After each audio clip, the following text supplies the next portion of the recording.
Xbox On. Welcome to Xbox On, a podcast with one host about one console, Xbox. I'm said host Jesse DeRosa, and on today's episode we'll be talking about the latest Xbox news for the week of October 14th, 2021, including new details on Obsidian's upcoming game Avowed emerge, the GTA collection has finally been confirmed, can FIFA make it without FIFA, and more.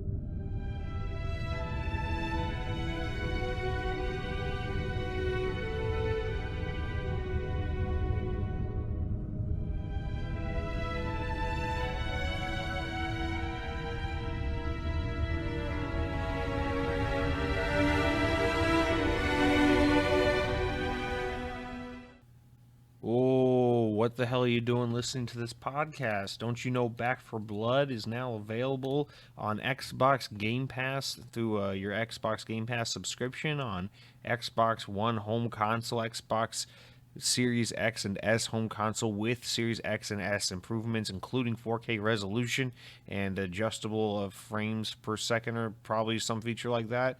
Don't you know Back 4 Blood is currently available now through Xbox Game Pass on PC, guys? Welcome to Xbox On, a podcast about Back 4 Blood, a new game that is the spiritual successor to the beloved Left 4 Dead, which of course released in 2008, which was one of the years of our Lord and Savior. I would say the range of 07 to 09 or 2010 was basically the range of like god tier games. We had everything from, I don't know, Halo 3 to Left 4 Dead to Sonic Unleashed, Mario Galaxy. Was BioShock 06 or 07? We got fucking Guitar Hero 3 and World Tour. We got Sonic Colors, Sonic Unleashed. I already said Sonic Unleashed. We had Call of Duty World at War, which of course introduced our beloved Zombies mode. We had some Mass Effect game in there somewhere. There's a lot of games, okay? There's an Uncharted game somewhere in that mix. Lots of great games that forever changed the industry. But we're not talking about 2008, because now it's 2021, and we're getting Back 4 Blood, which is, by all accounts, a modernized, fresh, pretty version of Left 4 Dead in the year 2021, but technically not as fun. And we'll get to that later. But I want to, of course, start the show off with a big congrats to the team at Turtle Rock for the launch of the new game. A big win for us Xbots that we now have this awesome zombie multiplayer shooter available just in time for Halloween. Absolutely included without any additional purchase being necessary, which is always one of the coolest perks of playing on Xbox. Now, with that out of the way, guys, I want to open this week's show. Listen, I'll be really frank with you. There are some weeks where I hit record and I'm like, damn, I'm kind of pumped. I'm kind of pumped to talk about Xbox this week. I'm in a very Xbox mood. I'm really excited about the news. I'm really excited about getting to connect with all you guys. And then there were some weeks like this week where I'm like, I know once I'm like in my groove, I'm going to be enjoying the podcast. And once the podcast is up and I'm getting feedback and you guys are commenting and we're interacting, I'm going to enjoy having put out the podcast. But right now, in this very moment, at the start of it all, whew, I want to be playing Back 4 Blood. I also want to be playing Metroid Dread. But again, we'll get to that later. Stop, guys. Stop getting us so distracted, okay?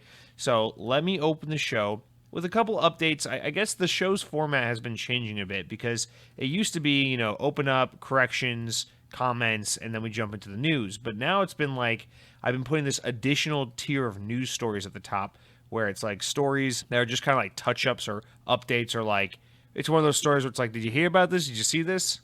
That's happening, but it's not really like a full-blown main point of discussion or main topic of the show. So I don't know. I kind of like doing this. I think it makes the show maybe a little more accessible. If it's like, hey, it's an Xbox show, let's start out talking about some Xbox news. And then, this is the light. This is like the appetizer Xbox news. And then after this, we're gonna get into the comments, which is basically like dessert. And then we're gonna jump back into the real news, which is like the entree. So I think that makes sense. I'm also pretty sure that's how the French eat their meals. So, salad, dessert, entree. So I'm pretty sure we've got a pretty good format going here. Guys, before we jump into that, I want to say follow me on YouTube. You can go youtube.com/c/Xbox On Podcast. Subscribe to the show. Subscribe on your podcast channels. Leave a 5-star review. And follow me on Twitch at twitch.tv/lightningmcstream, where we're playing every Monday and Thursday, playing video games, talking shit, having technical difficulties. It's a grand old time. A handful of you show up, and we always end up doing something, whether it's good or bad. Something always happens. Now, with that out of the way, guys, a couple things to address here. So there's a big story that's been going around. And by big story, I mean not a real story that people are just freaking out about, because guess what? The trash sites of the world like Kotaku are outraged, and even though they are a complete trash news site, clearly they're doing something right, because they're constantly pissing everyone off and causing everyone to talk about them. So they clearly know how to lean into their market, into their brand. So here's Kotaku doing their stupid thing. Now, in all fairness, a lot of other sites were doing this too. The Gamer and some other sites like that were reporting on this. Let's get into it. Far Cry 6. It came out last week. The general consensus seems to be, guess what? It's more Far Cry. I hope you like Far Cry, and that is what it is. But in this Far Cry game set in the fictional world of land of Yara, which is like a spin of like a Cuba type country. There is a thing that takes place in this country called cockfighting. You may be familiar with it if you live in this real world place of the modern era, where we also have cockfighting. It is a thing that exists generally in like underground kind of closed circles. It's not a very good thing. It is considered, something that's wildly socially frowned upon. It's pretty illegal. So yeah, cockfighting. People put down money and they bet money on these chickens that are going to fight each other and stuff like that. It's definitely animal cruelty. It's definitely animal abuse. It's pretty universally considered to be a terrible thing. And there is a mini game in Far Cry 6 where you can partake in cockfighting, and they went as far as to make it play kind of like an old like a fighter game, like Street Fighter or something like that, or Tekken rather. And it's pretty fucking awesome. It's really goddamn funny. It's really cool. Now I haven't played Far Cry 6, so I can't speak to how fun it is, but it seems like, from the videos and screenshots I've been seeing online, it seems like a really wacky, fun, and silly little thing they added into the game to further flesh out this insane caricature cartoon world of fictional Cuba, of Yara, that they've built for Far Cry 6. It adds depth, it adds more insanity, it adds more of that campy, goofy craziness that the Far Cry series is so well known and beloved for. It seems like a fun little touch that is one tiny piece of this massive game that, you're supposed to like laugh at and be like, oh, that's cool, that's funny, that's ridiculous, and move on with your life, because chances are you are a legitimate human being who probably, like, I don't know, has a mortgage or rent to pay, and maybe a child that you're just trying to help survive and make it through this world. You probably have a day job that you are responsible for showing up at and performing at, so that you can get a paycheck in exchange for, the goods and services that you need to survive, like groceries and medication and gasoline for your car, normal things adults are accustomed to worrying about. Chances are you fall under that category, and therefore you're not really worried about the fact that there's a video game with cockfighting in it. But if you're Kotaku, none of those things are true, because you actually live in a tiny little bubble where you're safe from the world, and you just work for a big.com website that just pays you nicely for typing out your op-eds on your MacBook Air all day long and just espousing your bullshit into the ether online. And therefore you don't have to think about the real world and the real things that actual people deal with, and you can just bitch and moan about shit like cockfighting in a game where your objective is to literally murder anyone and everyone in your fucking way. So Far Cry 6, a game where you take an AK-47 and then, I don't know, a fucking record player, and you strap it with the AK-47 to make it so that the record player shoots records like fucking like razor discs, and it just slices people's necks clean off and all that shit. A game where you do that casually to anyone and everyone you encounter, not a problem. But a little funny side mini game where you can have these chickens fighting, taboo. Absolutely not acceptable. And then, of course, our precious PETA had to get involved and start fighting against this feature and this mode in the game, and it just became a whole topic of discussion. I don't know what to say about this, because I'm confident that 99% of you out there listening are pretty rational human beings, as I've listed here just a minute ago, and you're probably thinking like, yeah, this is the biggest non-story of all time. This is the dumbest shit. Why are we even talking about this? But It's just so predictable. You know, you see something like this and you're like, oh man, someone's going to be offended by this. This is just going to have to be a controversial topic, right? Someone's going to have to say something. And of course, it's that classic thing where it's like, people are just like, this is an offensive depiction of Cuban culture. It's like, okay, you fucking idiot. This game is set in a fictional country that is not Cuba. It is just heavily influenced by Cuba. And you're kind of the fucking idiot here if you're going to assume that them including a cockfighting game is also their way of saying, oh yeah, this is all Cubans do all day, is sit around and kill one another and fight chickens to the death and stuff like that. It's like, you're kind of making a lot of assumptions to come out here and say that the developers at Ubisoft who made this game are just a bunch of, like, I don't know, bigoted, cultural appropriating, whatever the fuck it is you want to say, because it's like, no, they clearly are making yet another Far Cry game, which if you've ever played one, you know is just an actually absurd fucking concept of a game, and they're amping up that absurdity by, you know, adding cockfighting into this game. It makes perfect sense. It is something that is right at home in the Far Cry formula, just like how in Far Cry 5, your objective is to get in big doom buggies and shit and trick them out like Mad Max vehicles and go flipping off like ramps in the middle of nowhere, middle America, and blowing shit up with bald eagles flying around because guess what is it, Hope County, Montana, the setting of Far Cry 5 was supposed to be an over-exaggerated caricature of rural America, and guess what? It's fucking funny. It's fun. It's ridiculous. That's the intention. No one was offended about that, so why we gotta be offended about this fake Cuba all of a sudden? Like, actually chill the fuck out. Honest to God, like, I don't know, man. It's just, it's almost like Ubisoft had to like foresee this kind of inevitable backlash on the horizon, because the country is Yara, which is like a fictionalized version of Cuba instead of just Cuba. Whereas usually it's like a fictionalized town in a real country. Like in Far Cry 4, you are in Nepal. In Far Cry 5, you were in the United States of America. But in Far Cry 6, you're not in Cuba. You're just in you're in some place that's kind of like Cuba, but it's not Cuba, because if we call it Cuba, we might be, you know, we might be a topic of scorn from outlets like Kotaku. And well, lo and behold, here they are doing exactly what they do best, exactly what everyone expected of them. And I guess now we're mad about cockfighting. No one gives a shit where you can like skin people's fucking faces off and just like, I don't know, like what's some of the crazy shit you can do? Like, I don't know. Far Cry is one of those games that's so over the top, gruesome and gory and violent. And just who cares until it's chickens fighting, right? I don't know. So that's just something I had a good laugh about that this week. In fact, I made a little funny tweet.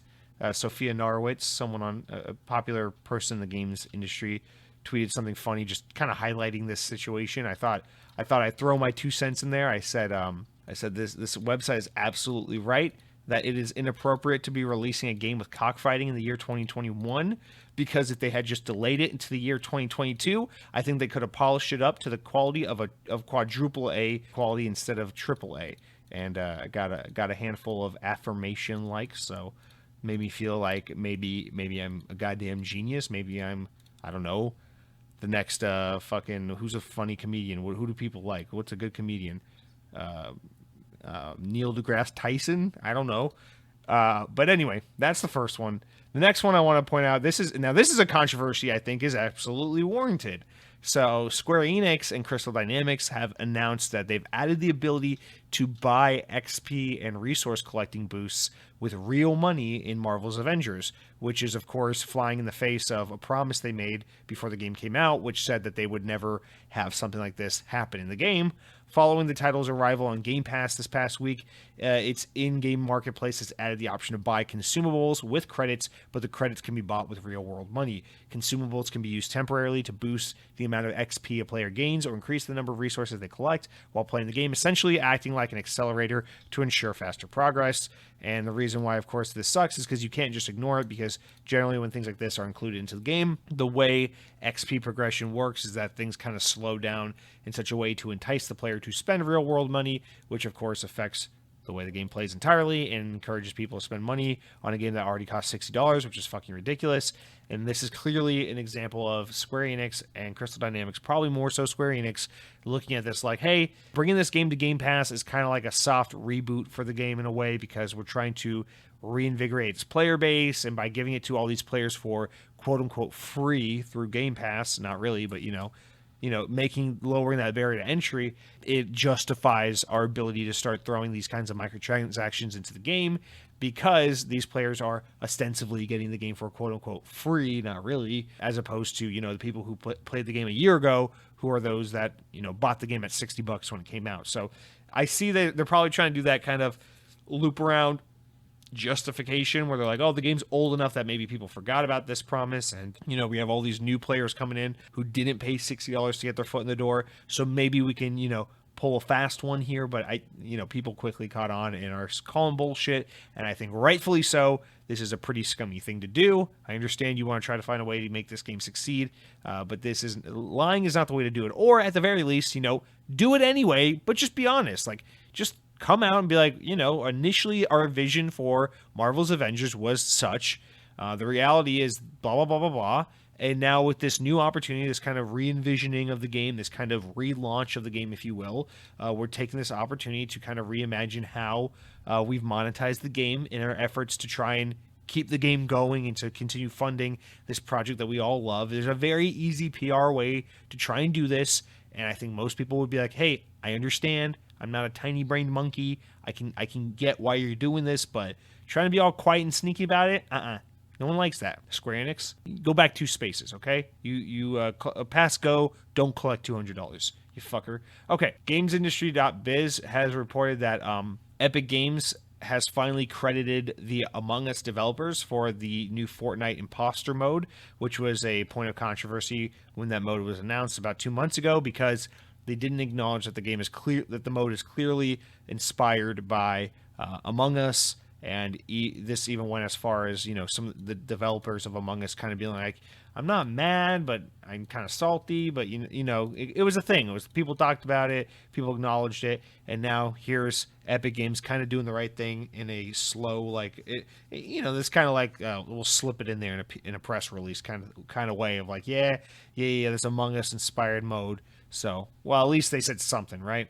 And then last thing I wanted to mention, before we jump into the regular run of show, is an interview you guys can go read. It's on, I got it from Video Games Chronicle, but I think it was GamesIndustry.biz actually where it came from. And it was PlayStation's president, Jim Ryan, mentioned that he was frustrated that PlayStation games are essentially so limited to just PlayStation hardware. And that basically by having all these games locked exclusively to PlayStation, it limits their ability to reach more players. And of course, this plays into a lot of what we've seen PlayStation do, and there's a reason why we're talking about this, what we've seen PlayStation do in recent months with slowly bringing some older PlayStation 4 titles over to PC, with like Horizon Zero Dawn and Days Gone and games like that, and Uncharted 4. So this is, I kind of appreciate this candor in this interview, because it's basically Sony's way of acknowledging, hey, there's a lot of money being left on the table, and it's not necessarily cannibalizing your home console sales or eating to your home consoles market by putting these games on PC, because we're at the point now where gamers either have it all, like, oh, I have a Switch, I have a PC, I have a PS4, whatever, or, they're set in their ways. Like a PC gamer at this point who's never owned a PlayStation console is probably not going to go buy a PS5. It's just not going to happen. But if you put that fucking PlayStation 5 game on PC, there's a good chance that gamer's going to give it a try now, because it's accessible via their platform of choice. And I think this is really important to mention, because this is basically the ground that Xbox ceded in the Xbox One generation, where they basically came out and admitted, hey, we need to support PC. There's no reason for all these Xbox games to not be coming to PC as well. And that's why we saw, about 2 years into the Xbox One generation and going strong to this day still, where it's just like everything that's coming to Xbox is also coming to PC. There's no reason not to support them both. Again, maybe there are a few people out there who are like, oh, I was going to buy a Xbox Series X just for Halo Infinite, or, oh, I was going to buy a PS5 just for whatever the next God of War is, or something like that. But because the game's coming to PC, I guess I don't have to buy that now. Sure, maybe, but that percentage of people is, in the grand scheme of things, kind of negligible, because I think we've gotten to a point where PC gaming has matured to a point and console gaming has matured to a point where people don't play on, console or PC because of the games that are available, but rather because the preferential, place to play. For example, I don't want to play PC games. I bought a gaming capable PC very recently, and outside of streaming, I never play games on this PC because it's a great PC for getting work done. I like editing videos, doing the podcast, doing the streams on it. It's very capable for all those tasks, and I'm really grateful for it. It's a great machine. But when I want to play a video game, I don't want to sit at my desk with a mouse and keyboard with the same tools that I use to fucking write Microsoft Word documents or do PowerPoint presentations. I don't wipe my hands with a fork and knife. Just different utensils for different objectives. You know what I mean? So for someone like myself, I want to sit on my couch in front of my TV and hold an Xbox controller, because to me, that is the gaming experience. And I think we've gotten to a mature point in gaming where that is the case for most people. There are people out there who want to play games on their PC. I don't care that PlayStation has this game or that game. I want to play a game at an uncapped frame rate with my GTX 3080 Ti 2700 and my liquid cooling neon lights glowing from my case. I want to do all that. I want to be an elite epic gamer. And if the only way to play this game is on my PlayStation 5 or on an Xbox Series console, guess what? I'm not playing the fucking game. And I think Xbox wisely acknowledged that. And maybe Xbox did that because it was a time where the Xbox brand was struggling with the failed launch of the series, or the Xbox One brand. But regardless of why they did it, it was the right move to make. And clearly it's leading Xbox into the future. We are seeing Series X and Series S quickly outsell the Xbox One generation from this point in its respective life cycle, right? And fuck, every Xbox game since like 2016 has come to PC as well, day and date. And I think if you're over at Sony, you're looking at that and you're saying, wow, look at that. Xbox Series X and S are way outselling the Xbox One. And the fact that Gears 5 is on PC, the fact that Microsoft Flight Simulator is on PC, the fact that Halo Infinite's coming to PC didn't affect that. It doesn't fucking matter. I think they're looking at that and they're saying, how can we have our cake and eat it too the way Microsoft is? How can we get in on that? And there's a lot more hesitancy from Sony. You can see it, but they're testing the waters. They're dipping their toes. Now, do I think we're going to see PlayStation in the next few years get to a point where they're releasing their first-party exclusive games day and date on PC the way they do PS4 and 5? No, I don't think so. I think if PlayStation ever does that, we are very far away from that future. But this is the early beginning of it. This is the embryonic stage. Just the fact that there's an Uncharted game that is about to come to PC, even though it's a 5-year-old game. There's an Uncharted game that's coming to PC. That's nuts. Horizon Zero Dawn is available now on PC. Death Stranding, although that one's a little different because it was published by someone else, I forget who, but it was published by someone else on PC. But anyway, there are PlayStation exclusive games that have migrated over to PC. And they've sold great on PC after exhausting their sales potential on PlayStation. And it hasn't hurt PlayStation sales in any way, shape, or form, as far as we know. And I think this is one of those, Xbox had a great vision, and they acted on it. And again, they're setting the example. I don't know. I feel like this is the thing Xbox doesn't get enough credit for. And I get it. At the end of the day, a video game brand is only as powerful as its games, right? Who gives a shit? As long as the games are good, that's all we're happy about. And PlayStation's always been phenomenal at that. They always have great games for their consoles. I get that. But I feel like Xbox just never gets enough credit for this. Xbox has always been about innovating and kind of being the visionary for the games industry. Xbox Live, HD consoles, wireless controllers, Game Pass, your all-in-one entertainment system that goes in your living room and has a webcam up to it and can do all this crazy interactive shit. Say what you will about the Xbox One, but the reason why that and the always connected online thing didn't work wasn't because it was a bad idea. It was because it was way too mature and advanced for its time, and because it was poorly marketed. But everything the Xbox One set out to do in that terrible, terrible May 2013 reveal stage presentation was actually a really fucking great idea. I still stand by it today. The original vision for the Xbox One is actually a fucking awesome idea. It was just, again, it's just way too early. It was assuming way too much. It was assuming that the world had caught up to a technological point that we just weren't at yet. And that's why that failed. That and bad marketing. But again, this is just another example of Xbox kind of seeing the future and being at the forefront of this. Game Pass, or not Game Pass, but xCloud.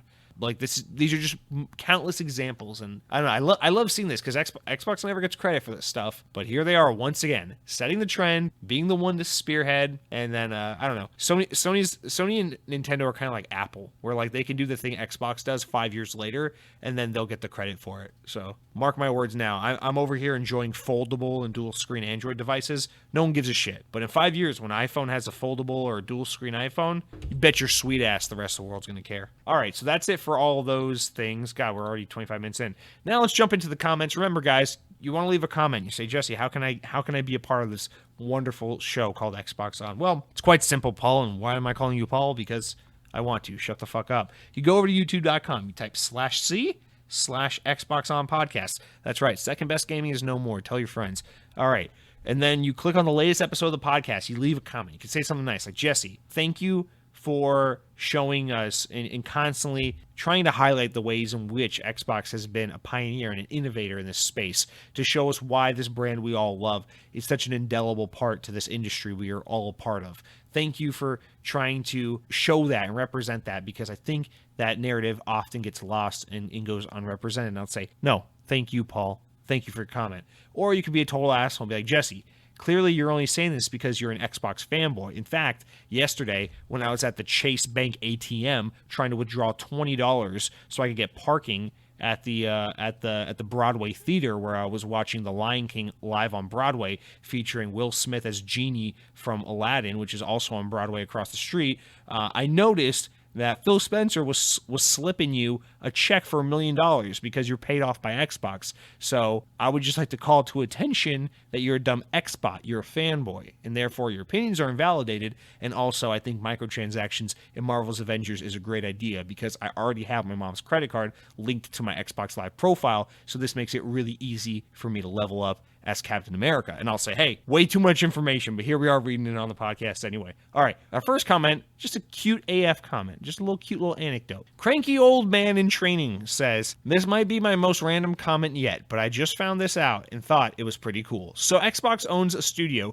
called Alphadog, which they acquired when they purchased ZeniMax. They're just a small mobile developer making top-down Doom games, but what blew my mind is to discover that they're actually based in Halifax, Nova Scotia, which is where I live.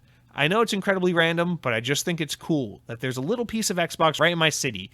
Anyway, hope you're having a wicked rad day. Cranky Old Man in Training, I love stuff like that. I love little anecdotes. In fact, I get so like bogged down in just overanalyze and appreciating anecdotal things like that I don't know. I just want to really stress to you that I also think that's cool, and I feel you.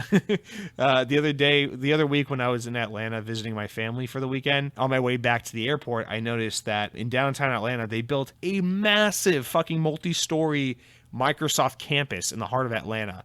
I just never knew about this. Apparently, they started working on it right around the time I left Atlanta to move to Florida. And anyway, I saw it on my way back home last week or whatever.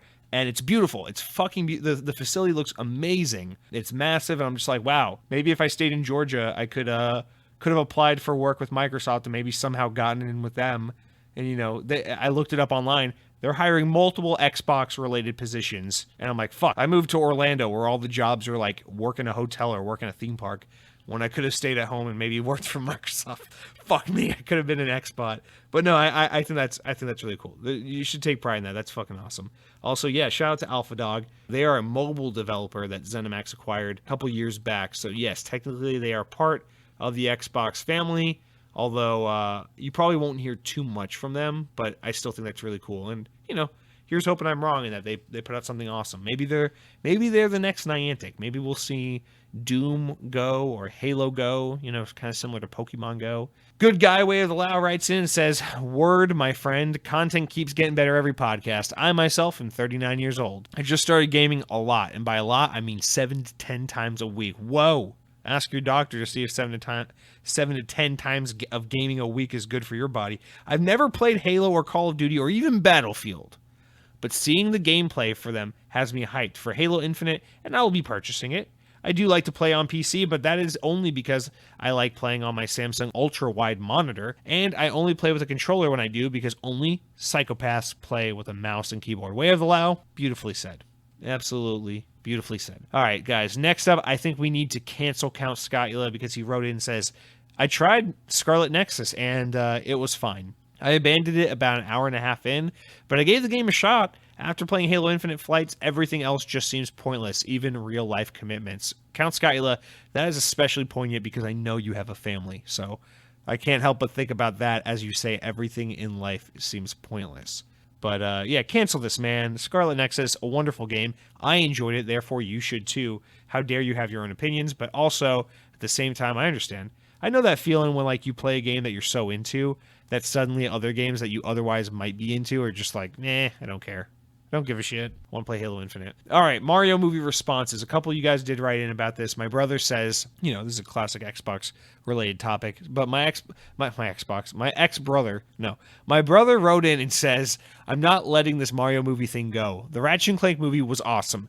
Treated the property with respect, had games voice actors, great animation, and guess what? You didn't even watch it. Put your money where your mouth is. Support the films you want made. This movie went for celebrities because despite all the whining, that actually is all people care about. Yeah, I mean, that's kind of what I was saying, is that's all people give a shit about. That's what will sell the movie, is you'll never guess who's voicing Donkey Kong. It's Seth Rogen, and he's totally going to get high with Mario and smoke a bunch of weed from a banana peel, and that's what I was complaining about. But yeah, I mean, yeah, you're right. And also, yes, you are right. I did not watch the Ratchet and Clank movie. I am going off of the general consensus, which is that movie sucked. But yes, I personally did not watch it, which is a shocker because I love Ratchet and Clank. I love animated movies. So clearly, I'm a lying, broken sack of shit.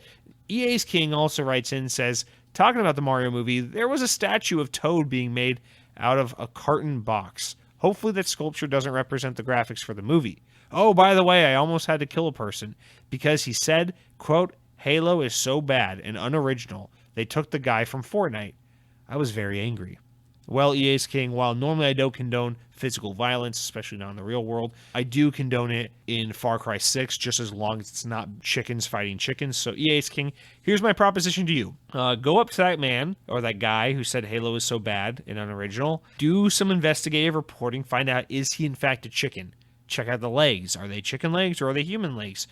Check out to see if he has one of those chicken beaks. Find out, if he has a human cock or if he just is a cock, which is a way of saying chicken. Discover this man's identity. Is this a human? Is this a chicken? Because if it's a human, go ahead. Kill him. Murder him. Kill him the fuck right now. Because according to Kotaku, murdering people senselessly doesn't matter. But if he's a chicken, and I find out you killed this guy, so help me God, I'll call PETA on you. All right, video games. Where do gamers find the time? This is a great topic I want to get into. Tech Daddy K, who's one of my favorite commenters because his profile picture is a Lego guy making like a ha ha ha face, writes in and says, thanks for another great episode. I'm so excited for some time to play games this holiday season. I'm excited to play Far Cry 6, Battlefield 2042, Back 4 Blood, and of course, Halo Infinite. But I still have purchases like Mass Effect Legendary Edition and Cyberpunk 2077 that I haven't even installed yet. And because I collect Hot Wheels, yes, I'm 47 and I still buy, sell, and trade toy cars, I had to grab the challenge-accepted edition of Hot Wheels Unleashed with a steelbook case and limited edition Bone Shaker diecast. God damn it, Tech Daddy. You're already one of my favorite people. Yet, I haven't been able to play my Series X more than 3 hours in the past month or so. I feel like I should donate the console to some less fortunate younger gamer at this point, or sell it for an obscene profit. Is there a minimum amount of gaming required before one loses his or her gaming card? Also, how do real people with jobs, families, and side businesses make time for gaming? I really kind of miss the good old days of COVID lockdowns when my workplace allowed me to work from home. Can you convince your millions, thousands, maybe dozens of listeners to stop wearing masks and begin spreading the disease again? I need a break to play some games. Just kidding. Oh, and the real number of Game Pass subscribers is currently 23.4 million. Subscribers. That is not based on any evidence or math. It's just facts. Okay, well, you heard it here first, folks. 23.4 million subscribers is the official number for Game Pass subs. If you think I'm being cute, if you think I'm joking, I'm not. I'm legitimately going to go off that data because I don't distrust Tech Daddy.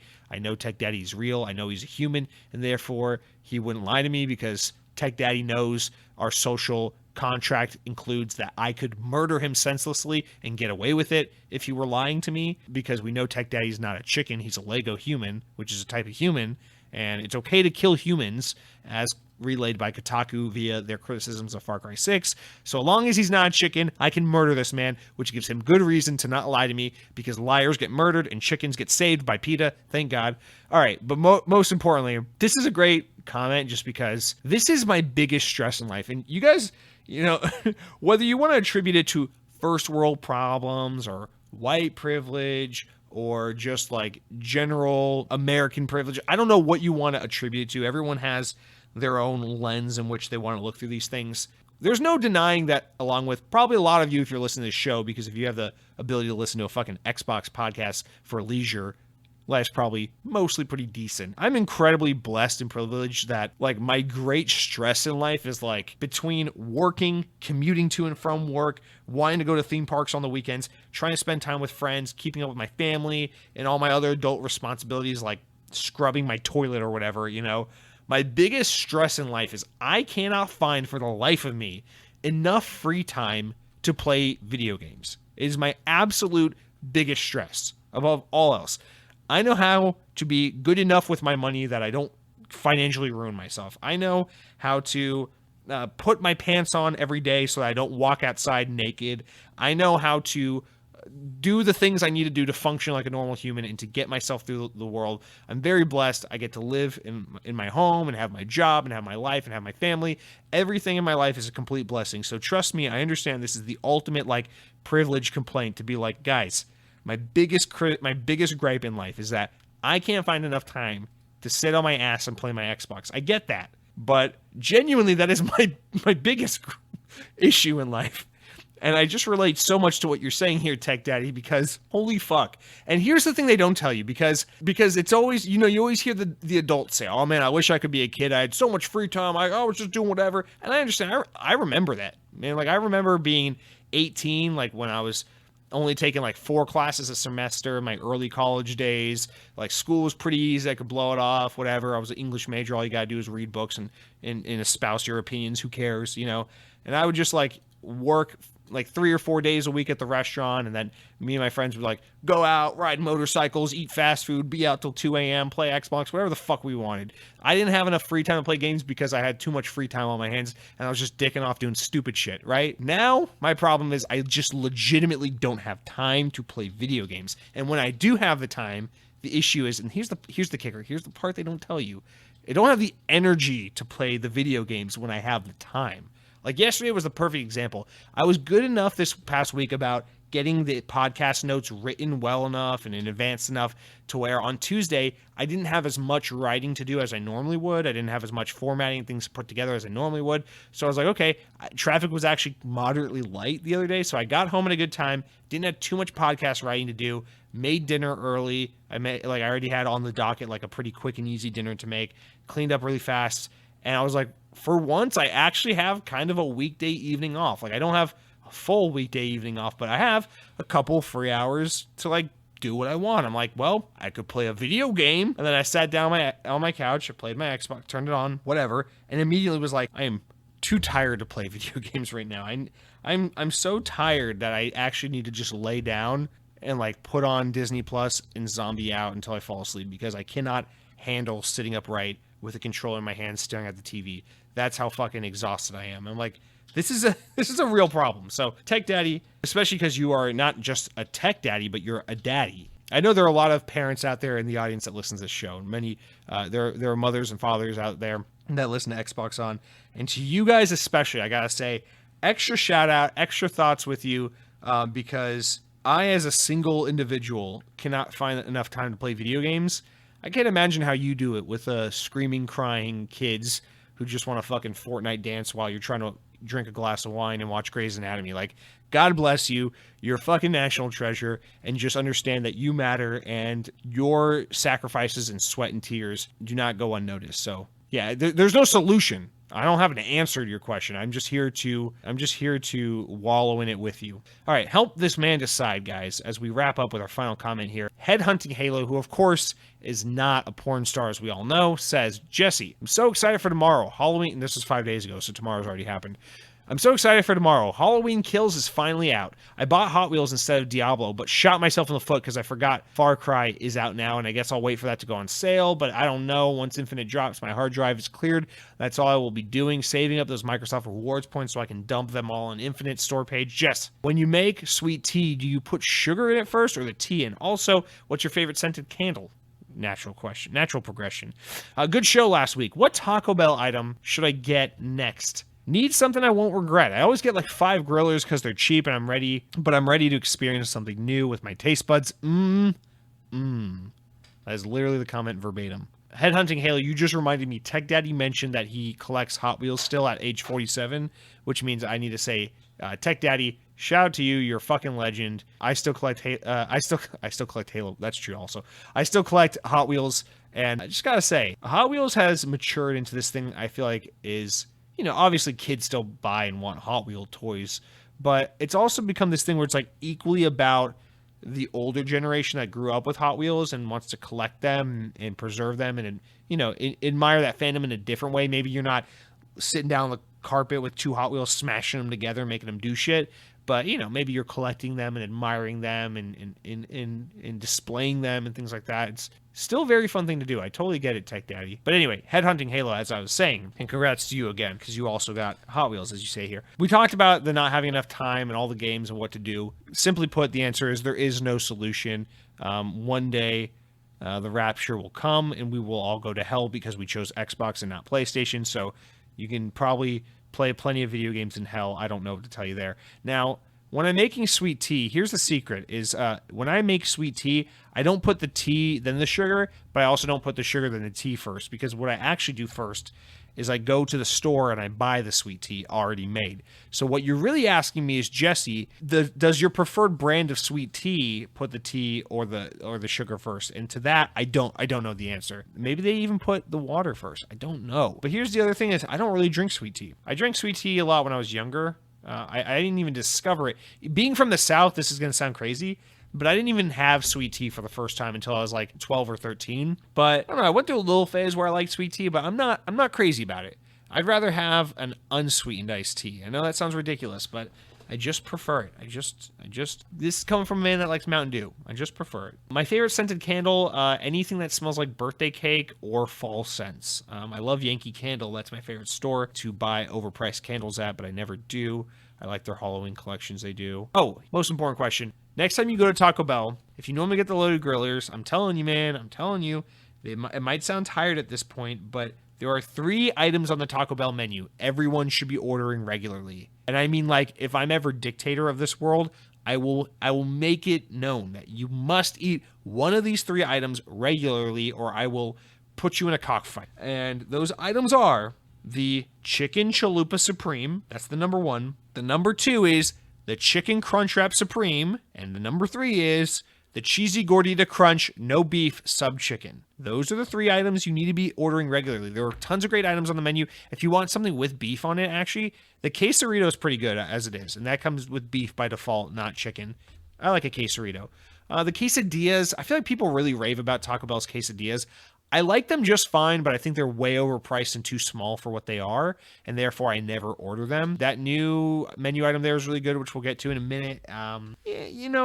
Those are the 3 tried and true most amazing items. Otherwise, anything on the value menu is always good, which you already know because you get the grillers. But yeah, that's what I got for you. Now that's gonna do it for all of our comments, shoutouts, whatnot. Remember, for next week, if you're thinking, wow, those are some really thought-provoking questions and comments, I would really like to get in on the action. Well, I just urge you, don't be shy. Reply. Next, let's jump into what I've been playing. But before I can tell you about that, I gotta tell you about what I've been eating. And to that, I say, let's circle back to Taco Bell. Mr. Miggy wrote in, you didn't think Mr. Miggy was in this week, but he sure as hell is, and says, I'm gonna miss that chicken sandwich taco thing from Taco Bell.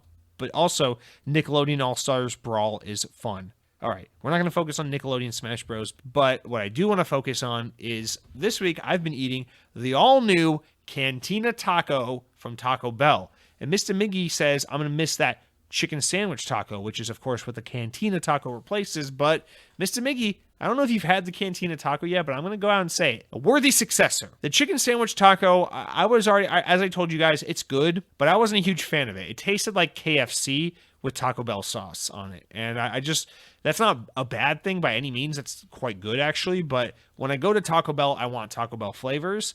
And that chicken sandwich taco was KFC flavors, not Taco Bell flavors. So the Cantina Taco is the all-new menu item for a limited time at Taco Bell, where it is a hard shell taco, but instead of a classic tortilla hard shell, it is a white corn hard shell taco. And I gotta be honest, I really like this. Now, do I prefer it over a classic soft flour tortilla? No. But as a nice way to spice things up every now and again, spice things up in the proverbial Taco Bell bedroom, I love this. I really love this as a little game changer for now. And I've already had 2 or 3 of these tacos, and I'll be honest with you, I think they're phenomenal. I got one with beef and one with chicken because I just wanted to try the spectrum. I'm a very open-minded individual like that. And this is a great taco. So you get the white corn hard shell tortilla thing, shell, whatever. And then on the base, they put a blend of 3 cheeses. It's like the queso, like the nacho cheese, and then like the fiesta taco spread, and I forget what else. Who gives a shit? It's just a bunch of different cheeses blended together, and so there's this base on the taco that's just thick, chewy, stringy, gooey, yummy cheese. And then on top of that, they just put a taco supreme. Beef or chicken, lettuce, tomato, sour cream, whatever it is you put on there. And I think there's a sauce, but I can't remember. It's so good. It's very good. It's not, so the thing I like about this item is it's actually kind of tame by Taco Bell standards. It's not, it's not like, oh my God, we put ants in this taco, or we put Lay's potato chips all over the inside of it, or we put a Baja Blast Freeze in it. It's like, no, it's none of that, no frills. It's just straight up. It's like, hey, it's a taco. It's just a really cheesy taco. And it has, dare I say it, a somewhat more authentic shell than your traditional, your typical Taco Bell soft shell tortilla. I don't know. I think this is a nice little way to shake up the fun. If you want a taco, but you don't want to try something ridiculous like a Doritos taco, you want something a little more like tried and true, I think as long as you're a cheese fan, this is a pretty good option. And I'm a fan. It's not by any stretch my favorite Taco Bell menu item. I probably won't have it more than once or twice more, but am I happy they tried it? Yeah. Am I recommending it to you? Yeah. And unless you're some fucking cockfighting enabler, I think you owe it to yourself to get to a Taco Bell drive-thru and try this thing. Now, before we get away from what I've been eating, there's one thing I got to tell you. This isn't what I've been eating.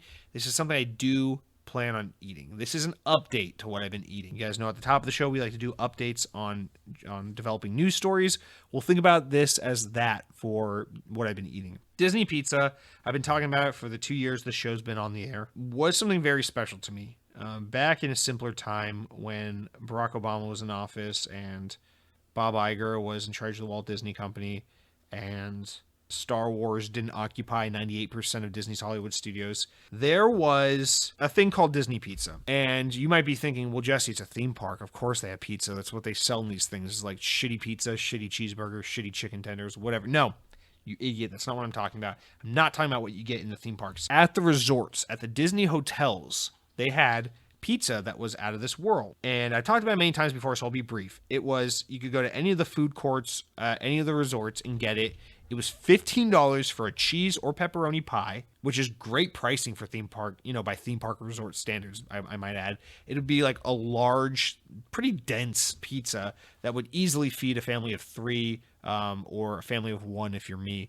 And it was phenomenal pizza. Now this is, let me be very frank, it is frozen, kind of like Costco or Sam's Club quality pizza that they, obviously heat up and it's made to be done fast and efficiently, right? But this is a pizza that I've grown really fond of because over the many years of going to Disney, this was always the most comforting and reliable thing to eat after a really exhausting long day in the park, to just get back to your hotel at whatever Disney resort you're staying at, know that $15 is going to easily feed you and your party because it's just cheap, easy, and affordable, and it's a really great pizza. And it was it quickly became a huge part of my identity. My identity is I like Xbox. My identity is I have cat. My identity is I sweat in Florida. And a big part of my identity, beginning from the first time I tried Disney Pizza, was Disney pizza is my food. It's my diet, really. And so I enjoyed it for many, many, many years until around mid to late 2019, around the time I moved here, they started slowly phasing it out. And they're like, this is so funny. I actually had the coincidental pleasure of running into the kind of corporate chef that runs the quick service food program at a lot of the hotels at Disney. And I just ran into him through my work. And I legitimately like grilled him on like, what the fuck happened to the pizza? What is going on here? And he legitimately told me, he's like, we've actually had a lot of guests complain about the pizza changing. And actually what we're doing is we're doing a new pizza that my other chef, said it's an Italian recipe from his Italian friend's family, passed down. So what he did was he took the recipe, kind of jazzed it up a little bit. And so basically this is our way of trying to do a more authentic, more like high quality, more fresh made to order pizza alternative instead of the, cheap frozen pizza we were doing before. I was like, yeah, but the cheap frozen pizza was better than what you're doing now. Also, the new pizza they were doing was twice the price. It was fucking $30 a pizza. It was ridiculous. That's theme park pricing.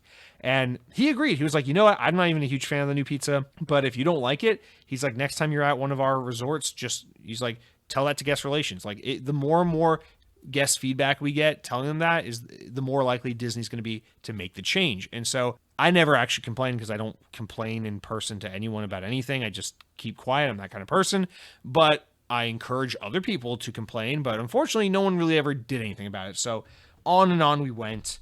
And then no surprise, about 5 or 6 months after this change was made, a global pandemic happened. No fucking shit. What do you think was going to happen? You changed the Disney pizza recipe. No, God. So that's what happened. And we've just been dealing with this heartache over the past year and a half, 2 years of just slowly watching my precious Disney pizza disappear from every resort on Disney property, no longer being available.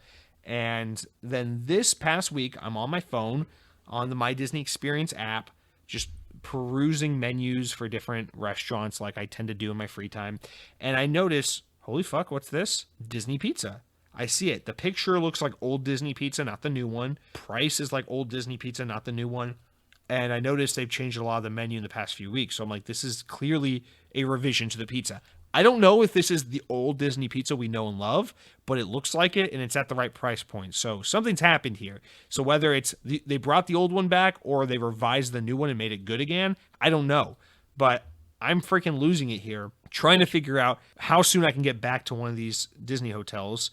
I'm thinking after work on Friday, I'll probably take a bus over there and try it out. And I just got to tell you guys, I'm really excited to figure out. I'm nervous, very, very nervous, but I'm excited to find out, has our beloved Disney pizza returned? Has it come to save us? In the wake of the Battlefield 2042 beta being very rough, in the wake of the Switch OLED model not really pleasing a whole lot of people, in light of, news that, that there was a huge Twitch hack and a bunch of information was let out and all that stuff. In light of all that news, could this be the savior, the shining hope that we've all been waiting for? And I think it might be. So guys, stand by. I will report next week. So I plan on trying it Friday night after work, and I will report back to you. Is Disney Pizza back? Because if so, I will start shipping you. I will legitimately ship you pizza. Send me your address. I will ship you a slice of Disney pizza. I don't give a shit how disgusting it shows up at your place. We'll make this happen. Everyone deserves a little Disney pizza. Now, what I've been playing. Stop talking about what I've been eating, what I plan on eating. Let's talk about what I've been playing. It's a busy weekend. We got the Battlefield 2042 beta took place and a bunch of other shit happened. So let's just kind of go in order of like what's most important to talk about, right? Battlefield 2042. I was completely wrong last week, by the way. I said the beta was like Friday to Sunday. It was actually like Wednesday to Saturday or something weird like that. So I was actually a little late to it. But basically, as soon as the podcast was done, uploading and everything on Thursday night, I stayed up a little late and started playing it. And then I played it on Friday night and I played it on Saturday. And I gotta be honest, I am so incredibly conflicted based on my experience with Battlefield 2042. Before I go into what I mean by that, let's read this comment from Sweaty Bandito, who writes in and says, do all of the staff at DICE go on a 3-month bender after each release and forget how to make a Battlefield game? It's as if one developer woke up and mumbled, I think I remember something about fans liking big maps, vehicles, chaos, and weapons that take skill to handle. And the leadership team said, "Great, let's make the flags all far apart, like so far that you need a vehicle to get there in under 5 minutes, and let's make it so players can parachute anywhere at all times, so everyone's constantly being shot from 17 different directions, and make the guns ball achingly hard to aim." They'll love that. But how can we make this even more authentic Battlefield experience? Oh, I know, no campaign, a HUD that's impossible to read, a lack of content, lots of bugs. Outstanding work, guys. Apologies for the long comment. No, Sweaty Bandito. You don't need to apologize for a long comment. You do need to apologize for being that sweaty, though. I mean, we've been reading your comments for quite some time on the show. How are you still this sweaty? Please, Sweaty Bandito, take a shower, put on some AC. I know you're in the UK right now, and you guys aren't too keen on using air conditioning, but clearly you need it because you're sweating like crazy. But this is a great way to kind of sum up some of what I've been seeing a lot of people react to, although I don't think it's entirely indicative of my experience, but I do agree with you with the sentiment that it's like, what the fuck is going on with this game? Let me just start with the vague shit. I played this game across 3 different days, and every time I had both emotions when I walked away. Fuck that game. It's not worth $70. It's a buggy mess. I still hate Battlefield. It's still just more Battlefield. I keep dying every time I spawn in. You run around an empty map for 20 minutes looking for something to do, and then someone one-shot kills you out of nowhere, and then boom, 20 minutes to respawn. It's fucking bullshit. I hate this game. No way am I buying it. I would feel that. And at the same time, I would equally feel this. Well, I think that's the best feeling Battlefield game I've ever played, and I kind of had some fun with it, and I feel like I was kind of doing better than I normally do in Battlefield. Maybe I'll have to pick this one up and play it. I don't know. It was pretty fun. I keep wanting to come back to it. And it was so weird like that because I kept saying like, fuck this game. I don't like it. There's no way I'm buying this. But also I kind of want to go play more of it. I'm a little bit addicted. So I just got to be honest. This game left me very conflicted. I feel like this is like one of those games I'm going to hate purchase at one point. But here's the thing. Apparently with EA Play, and I forgot this, you get like as a Xbox Ultimate, as a Game Pass Ultimate subscriber and an EA Play subscriber, you get the first 10 hours of these games for free. So even if you don't buy the game, you can download it with your Game Pass Ultimate subscription, play 10 hours of the game when it comes out, and then you can buy it from there or whatever you want to do. But I'm like, you know what? For 10 free hours, I'll take that. I'll take 10 free hours of Battlefield 2042. What I won't be doing is dropping $70 on this fucking game when it's coming out 2 weeks before Halo Infinite. No fucking thank you. No thank you. Because the second Halo Infinite's out, I'm not coming back to this game. So that's a waste of money right there. Also, fucking bullshit. Like EA and Activision with their greedy next-gen pricing tier, it's like, dude, the game is $60 on the Xbox One. It is $60 on the PC where it looks and runs better, but it's $70 on the Series X because Series X and PS5 games are allowed to be $70, so let's take advantage of it, right? Fuck that, dude. That's such bullshit. Because I would absolutely buy this game on my Xbox Series X over my PC, but I gotta spend an extra $10 because I want to play it on my Xbox instead of my PC. Like, what the fuck is that? That is absolutely terrible customer service. You need to double down and just be like, listen, this is I guess I'll give you a pass if you want to do $60 on like Xbox One and PS4 because it's such a low powered version. But like, dude, this game is never going to look or run better on any platform other than PC. And you're going to make it cheaper on PC than it is on console. Like, fuck you.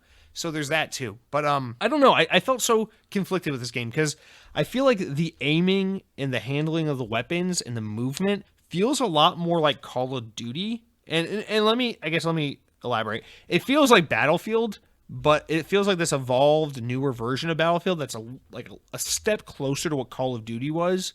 I don't know. These lines are being blurred because with the new version of Call of Duty that we get since Modern Warfare 2019 with the new engine and everything, Call of Duty feels a little bit more like Battlefield. It looks and feels more like Battlefield than it used to. And I feel like starting with Battlefield 2042, Battlefield now looks and runs a little more like Call of Duty than it used to. So now we're in this like space where I feel like both games have kind of moved in a little bit closer to one another. So I actually felt like this game was a little more accessible to pick up and play and handle and just get a feel for than usual. I feel like I'm just used to Battlefield feeling like a little slower. Maybe I'm just misremembering, but I felt like 2042 was a little snappier, a little faster, a little more fluid, a la Call of Duty. And I actually really liked that. I found the guns that I got to play with to be like pretty satisfying to feel and to shoot. And when I got kills, I found that to be incredibly satisfying and incredibly rewarding. And there's a grapple hook, and it's not nearly as great as Halo's grappling hook, but I'll fucking take a grappling hook, no complaints there. So I felt so conflicted because the game, it's fun when it's fun. You know, when I'm doing good, it's a lot of fun. I think there's a lot of improvements. It's a pretty looking game, sure. But here's the thing: is the game absolutely absolutely runs like shit. It is a performance nightmare.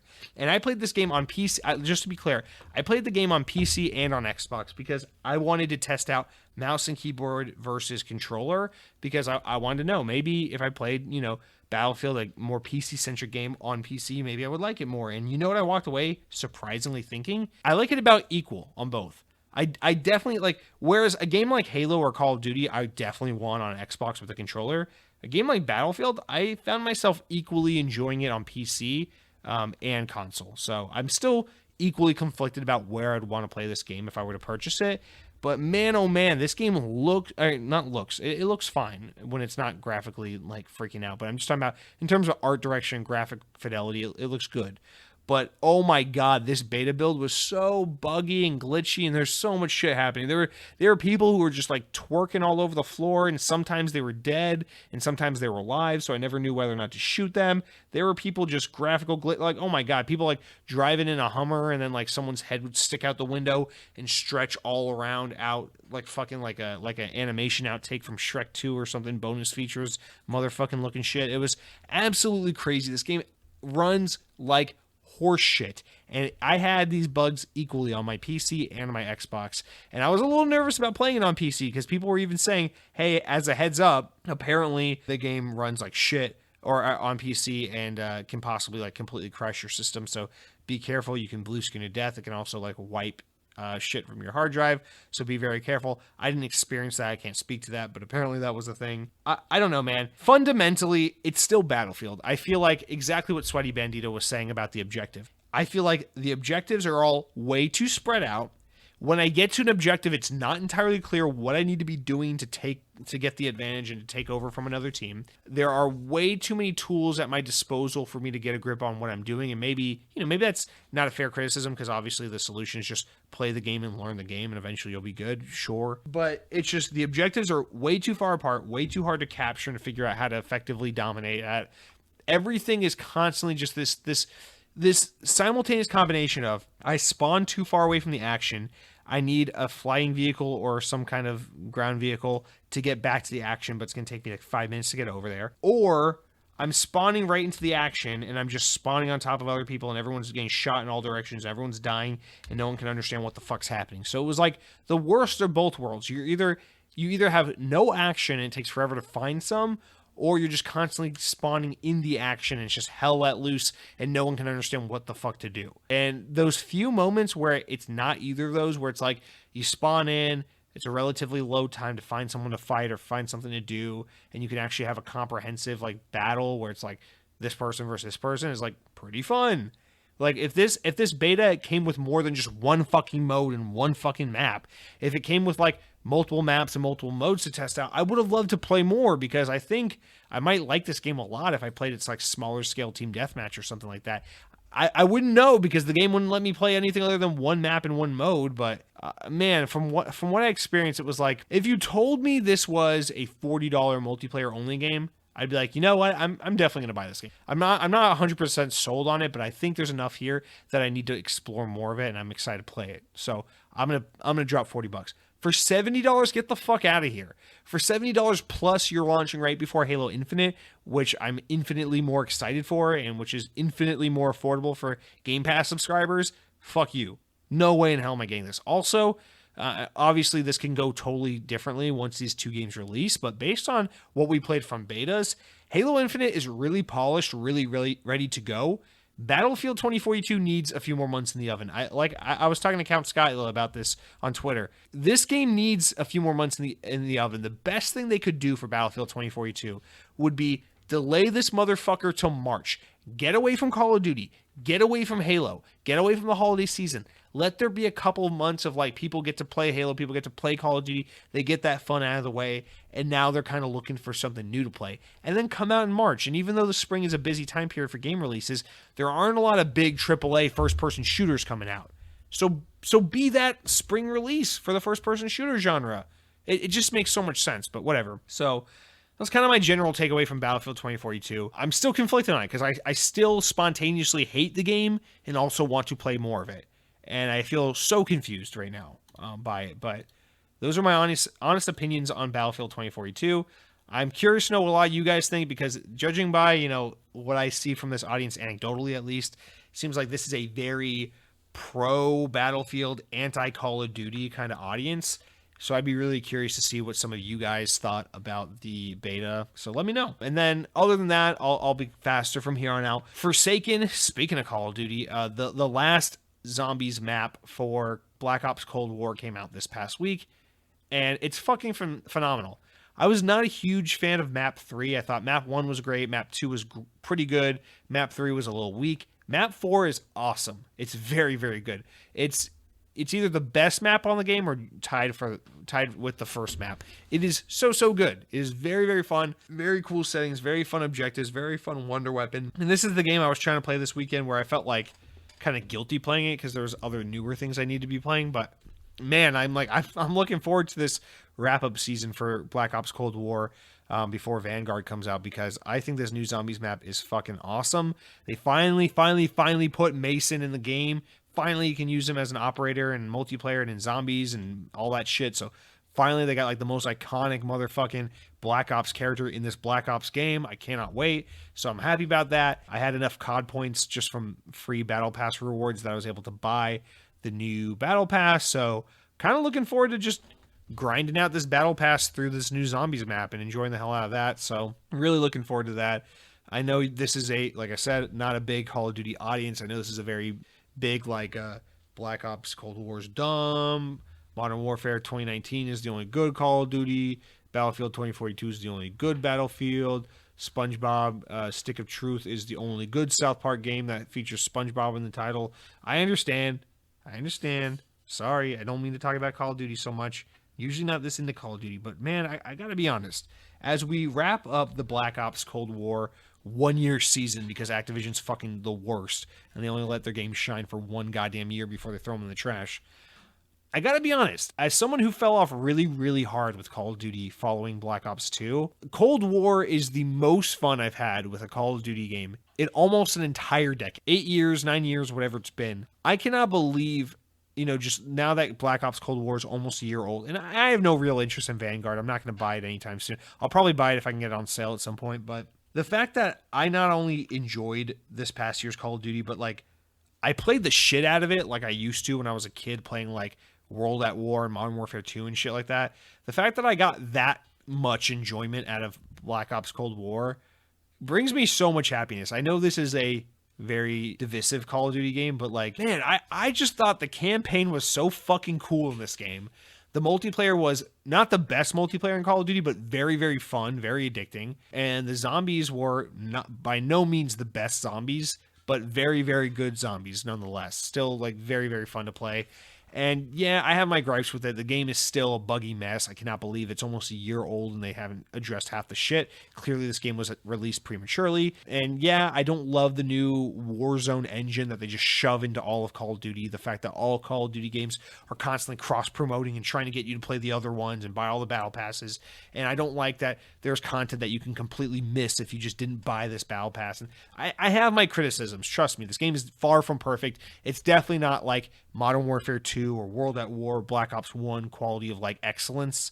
But just in terms of the sheer amount of enjoyment and hours played and everything that I've gotten out of Black Ops Cold War, as we wrap it up and we get this great new zombies map to kind of cap it off, I just got to be honest, I've had a wonderful time with this game. And I know it's cool to hate on Call of Duty, but I'm pretty proud to be sitting here being like, hey guys, give credit where credit's due. Treyarch and Raven did a phenomenal job with this game, considering the circumstances in which the game was made, with the limited short 2-year dev cycle and all that. I think this game is truly great for what it is. And I don't know, I've just had a great time with it. So not feeling my regret for the $70 spent on that game at all. Although still, fuck you, Activision. Why is Black Ops Cold War 60 on PC where it looks and runs better, but 70 on Xbox? That's kind of bullshit. And then lastly, Metroid Dread. I won't talk about this really because it's a Nintendo game. This is an Xbox podcast, but I'm a huge Metroid fan. It is my favorite fictional space sci-fi universe outside of Halo, and I was pretty damn excited for this game when it was announced. And I gotta be honest, I'm about a quarter of the way through the game, and I'm loving this game. You know, I shit on Nintendo all the time on this podcast as a basically burned, fallen out Nintendo fanboy. I gotta be honest, like, this is the most excited I've been about Nintendo Switch in basically the longest time. And I'm really happy. You know, it's been really fun this week to be like, hey, I actually want to play my Switch. Hey, there's actually a reason for me to pick this thing up. I can play a game that isn't a repeat of some game I bought 3 years ago on my Wii U. Like, this is genuinely a unique, original, fun, awesome game, and I'm really enjoying the hell out of it. It is incredibly dated in some aspects. It has some of that old Metroid quirk that I know a lot of people want to defend and be like, well, that's just what Metroid is. But it's like, nah, there should be more straightforward design in just helping people get through the game. I feel like some of the puzzly stuff is a little stupid. I mean, obviously it's a cornerstone of the genre, but some of it is just a little too far, I think. But that being said, I'm playing with a guide because I don't give a shit. I don't want to play this game for 12 hours and be stuck. I want to play it for 7 hours and run through it and have a fun time the whole time. I don't give a shit if that's the right way to play it or not. I'm having a great time. I'm loving the atmosphere. I'm loving the ambiance. I'm loving the aesthetic. Samus looks fucking badass in her armor. The Emmy robot droid things are fucking terrifying and suspenseful as shit when they're chasing you down. The new mechanics and features are awesome. The slide is awesome. The stealth mechanics are really, really cool. I'm really digging this game. So that's why I've been playing a lot, you know, where I can squeeze it in. I'm bringing my Switch to work every day now so I can play it on lunch breaks, and I'm having a great time with that. And then lastly, Back for Blood is now out. I haven't played it yet. I've only played it during the beta, but you can bet your sweet ass that we're going to be playing that on Thursday night stream and as well as this weekend. So stay tuned for more on Back for Blood.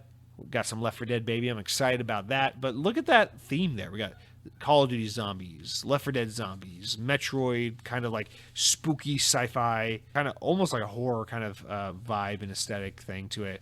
Lots of Halloween-esque games coming on right now. I'm very into this. So that's it for all I've been playing and everything. Guys, we're an hour and 15 minutes in. Let's jump into some news. What do you say? You ready? I don't care. We're going anyway. All right, our first news story this week comes from Windows Central. This is the big chunky one about the Xbox first-party game, Avowed. Let's do a little update on Avowed. So Windows Central's Jez Corden had a exclusive deep dive into Avowed this week. He got to see an early pre-alpha kind of behind-the-scenes look at the game and wrote up this really full piece on windowscentral.com that I encourage you to go take a look at and read if you'd like to know more. I'm going to read you the most important excerpts, which is probably about 50% of what was written right here, and then we'll talk about it, but just want to give you that preface and understanding of what this is we're looking at. But the abridged version of his article goes as follows. He says, I've got a small update on the project Avowed, making its way to Xbox, and details on why I'm more excited than ever for it. Sources familiar with the internal plans have reached out to us in recent months, offering details on Avowed, moving through pre-production towards playable alpha state. Indeed, Obsidian is likely close to having a working early version of the game, with many mechanics and core gameplay pillars already implemented. I can't be sure how old some of the footage I've seen is, and there's a good chance it's further along than this. But for those who don't know, we've only seen Avowed in pre-rendered CGI trailers thus far, of course.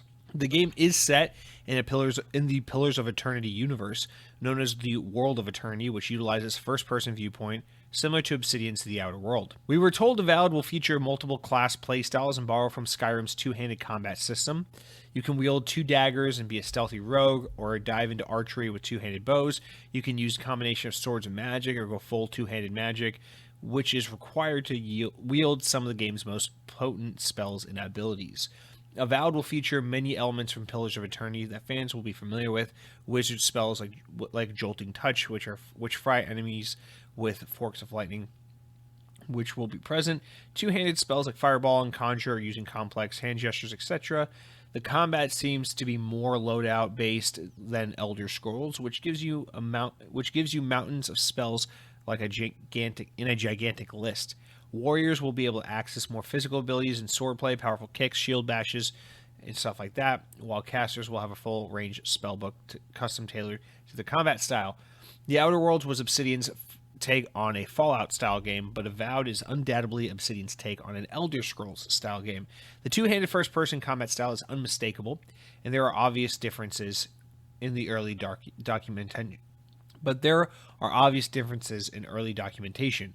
At least directly compared to the likes of Skyrim and Oblivion, Avowed seems to be far more colorful, reminding me of the Outer Worlds. Luminescent cave mushrooms, verdant forests awash with gigantic flora, and hulking sunlit temples, complete with skeleton-infested depths and tombs, are plentiful. The content I saw does represent pre-alpha state. In certain aspects, it looks like lighting and textures are not fully implemented, which is one reason why I'm not sharing the documentation that I've been shown. As far as story layout, I can only speculate. Not sure whether they'll go full-blown open world like Skyrim, or utilize something more like Outer Worlds' hub system, which connects larger areas to an open world map, complete with interior areas and dungeons. I'd expect it to be the latter, as it gives Obsidian greater control over the pacing of the narrative, which is their biggest strength, of course. Even in a pre-alpha state, Avowed looks and plays extremely well, which with refined action RPG combat, set in a vibrant medieval fantasy world that I cannot wait to explore. I feel like there's a good chance we'll see it in a playable state at E3 2022, at the latest given the quality of the content I've seen, which may even be several months old at this point. So I'm of two minds from this kind of early preview or exclusive piece here, because, again, we love Jez Corden. He gives us some of the best scoops. He's one of the best when it comes to Xbox coverage. But I feel like all this story really does, for the most part, is kind of confirm a lot of what we already knew or suspected. I mean, I guess this wasn't really made 100% clear because that initial CG trailer didn't say it all. But I guess many of us had assumed, and our assumption was correct. Obviously, this is Obsidian's take on... This is basically Obsidian's Elder Scrolls if Outer Worlds was their Fallout. That's what we've all been saying since this game was announced, basically since Outer Worlds was first announced. So that's not surprising. The whole it's set in the Pillars of Eternity world and all that, that is the cooler chunk of information here. The things I found most interesting were that. The fact that it's a lot more vibrant and colorful than a game like Skyrim, which I find to be quite nice, considering how like drab those games can be. But also this this news that the build he saw was pretty far along in development, possibly almost ready for like an alpha build, and that we could potentially see this as soon as the next E3.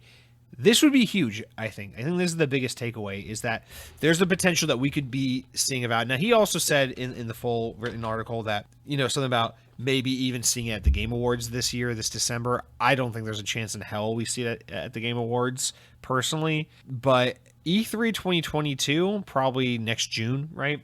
That's a good deal. If we see Avowed in action at that point, which is a little less than 2 years after it was announced, playing in action, almost ready to release, or probably about a year out, I'd say, you know, that's not amazing, but that's standard, and I feel like Xbox can take standard in a time where their announcement to release cycle, you know, is just way too fucking long, that window. So this would be great because the game was announced in the summer of 2020. And so we could get a gameplay reveal in 2022, that summer. And then if the game could release around summer or fall of 2023, I think that would be a pretty good place for the game to be in. So hopefully that's what we're shooting for.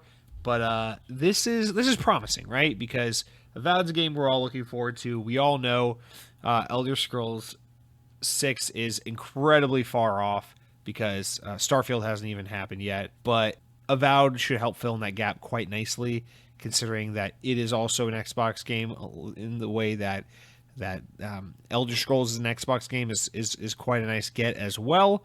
And this is one of those big ones, right?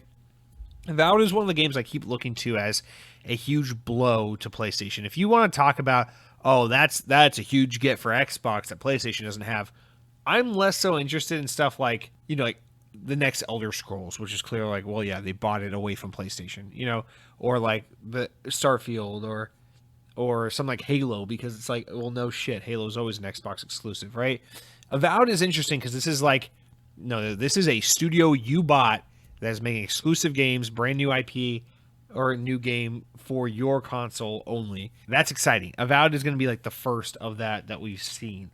Basically, anything that comes out of Obsidian or In Exile or the Initiative or teams like that. And so I think there's a lot riding on Avowed in that sense. But I wonder what this release cadence Xbox now has planned for like these Western RPGs, because presumably, you know, it's Starfield next fall, and then the next fall is Avowed, and then the next fall is, you know, we got Outer Worlds 2 in development, we got Elder Scrolls 6 in development. I'm sure neither of those games will be ready by then.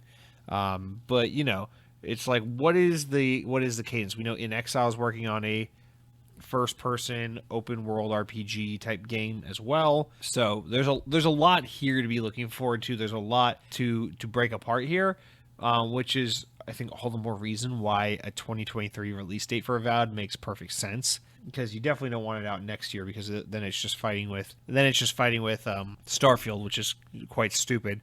But yeah, this is, we're heading into this territory of like Xbox is going to be having like an exclusive open world RPG, Western RPG style game, at least one big one a year, right? Because next year's Starfield, the next year's probably Avowed, but also Fable is probably 2023 as well. So it's like, where does that fall? So there's a lot, you know, maybe Fable is 2024. That actually, it's possible. I hate to think that, but that could be true. Could be Starfield next year, then the next year is Avowed, then the next year is Fable, then the next year is Outer Worlds 2, then the next year is Skyrim. Oh, but In Exile's game is somewhere in there. I don't know. Sorry, I'm just like kind of calendar building for Microsoft here for no good reason. But yeah, there's not too much to say here, because a lot of this is kind of affirming what we already knew. It's first person, open world, RPG, Western RPG, pretty much like to Skyrim what Outer Worlds was to Fallout, but it's set in the Pillars of Eternity universe. I don't know if we already knew that. I think we knew that, but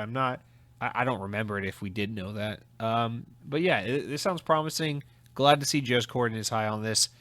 I'm not even a medieval fantasy RPG person, and I've already been excited about this since it was announced. So I have high hopes for this. I really respect and admire a lot of what Obsidian does. So I have complete confidence that this game is going to be something worth keeping an eye on.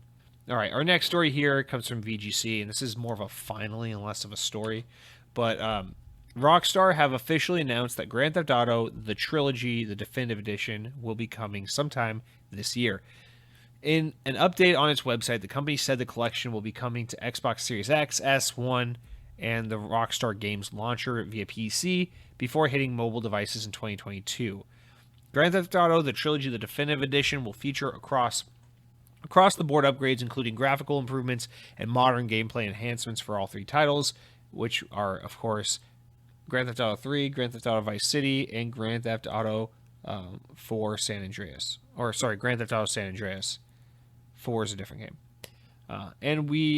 While maintaining the classic look and feel of the original games, we are extremely excited to share more about these groundbreaking titles in the coming weeks, so please stay tuned. To prepare for launch, we will begin removing existing versions of the classic titles from digital retailers next week. For further information, please visit Rockstar Games support. In addition, GTA, the Trilogy Definitive Edition, will be coming to iOS and Android in the first half of 2022.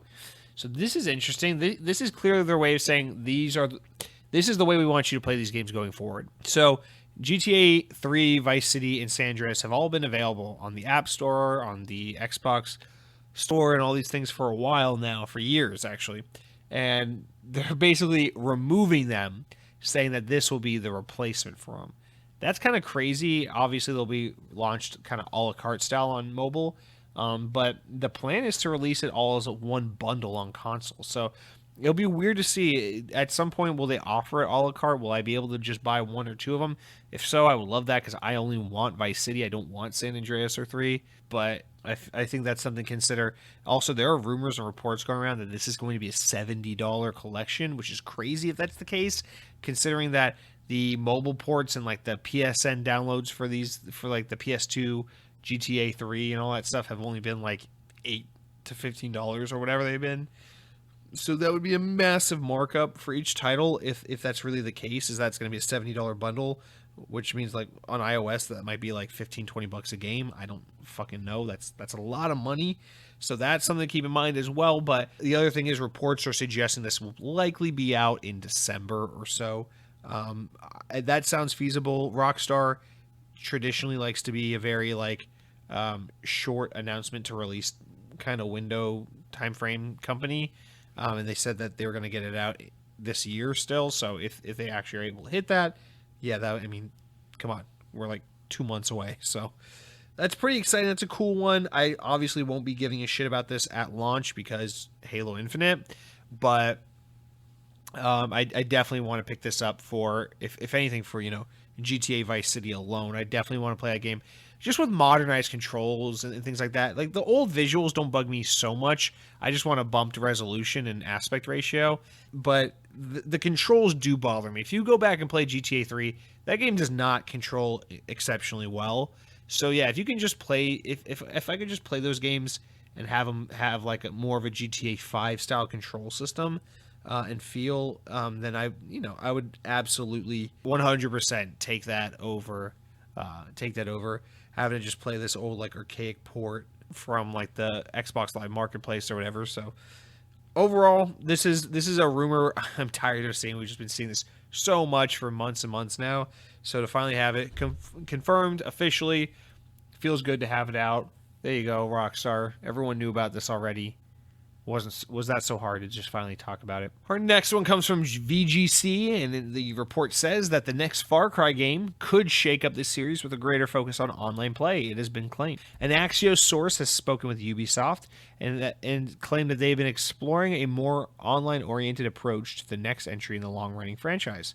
Earlier in the week, it emerged that Ubisoft may have included a teaser in Far Cry 6 hinting at a potential multiplayer game set in the Far Cry universe.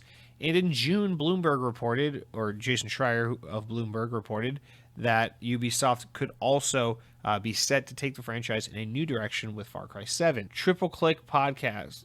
On the Triple Click Podcast, he said, "From what I've heard, and if I remember correctly, they're aiming to go in a radically different direction for Far Cry after Far Cry 6. So, if this is to be believed, and I don't doubt it is, this is entirely in line with what Ubisoft is doing. The next Far Cry, or the next Assassin's Creed game we know is supposed to be more of like an open world, online shared experience kind of game. Why not do something like that with Far Cry? We know the next Ghost Recon is some kind of like battle royale type online massive multiplayer game. We know Rainbow Six is still doing its thing with Extraction and Siege, which is successful on its own. And desperately, Ubisoft is trying to get into these games as a service things. We got, what is that?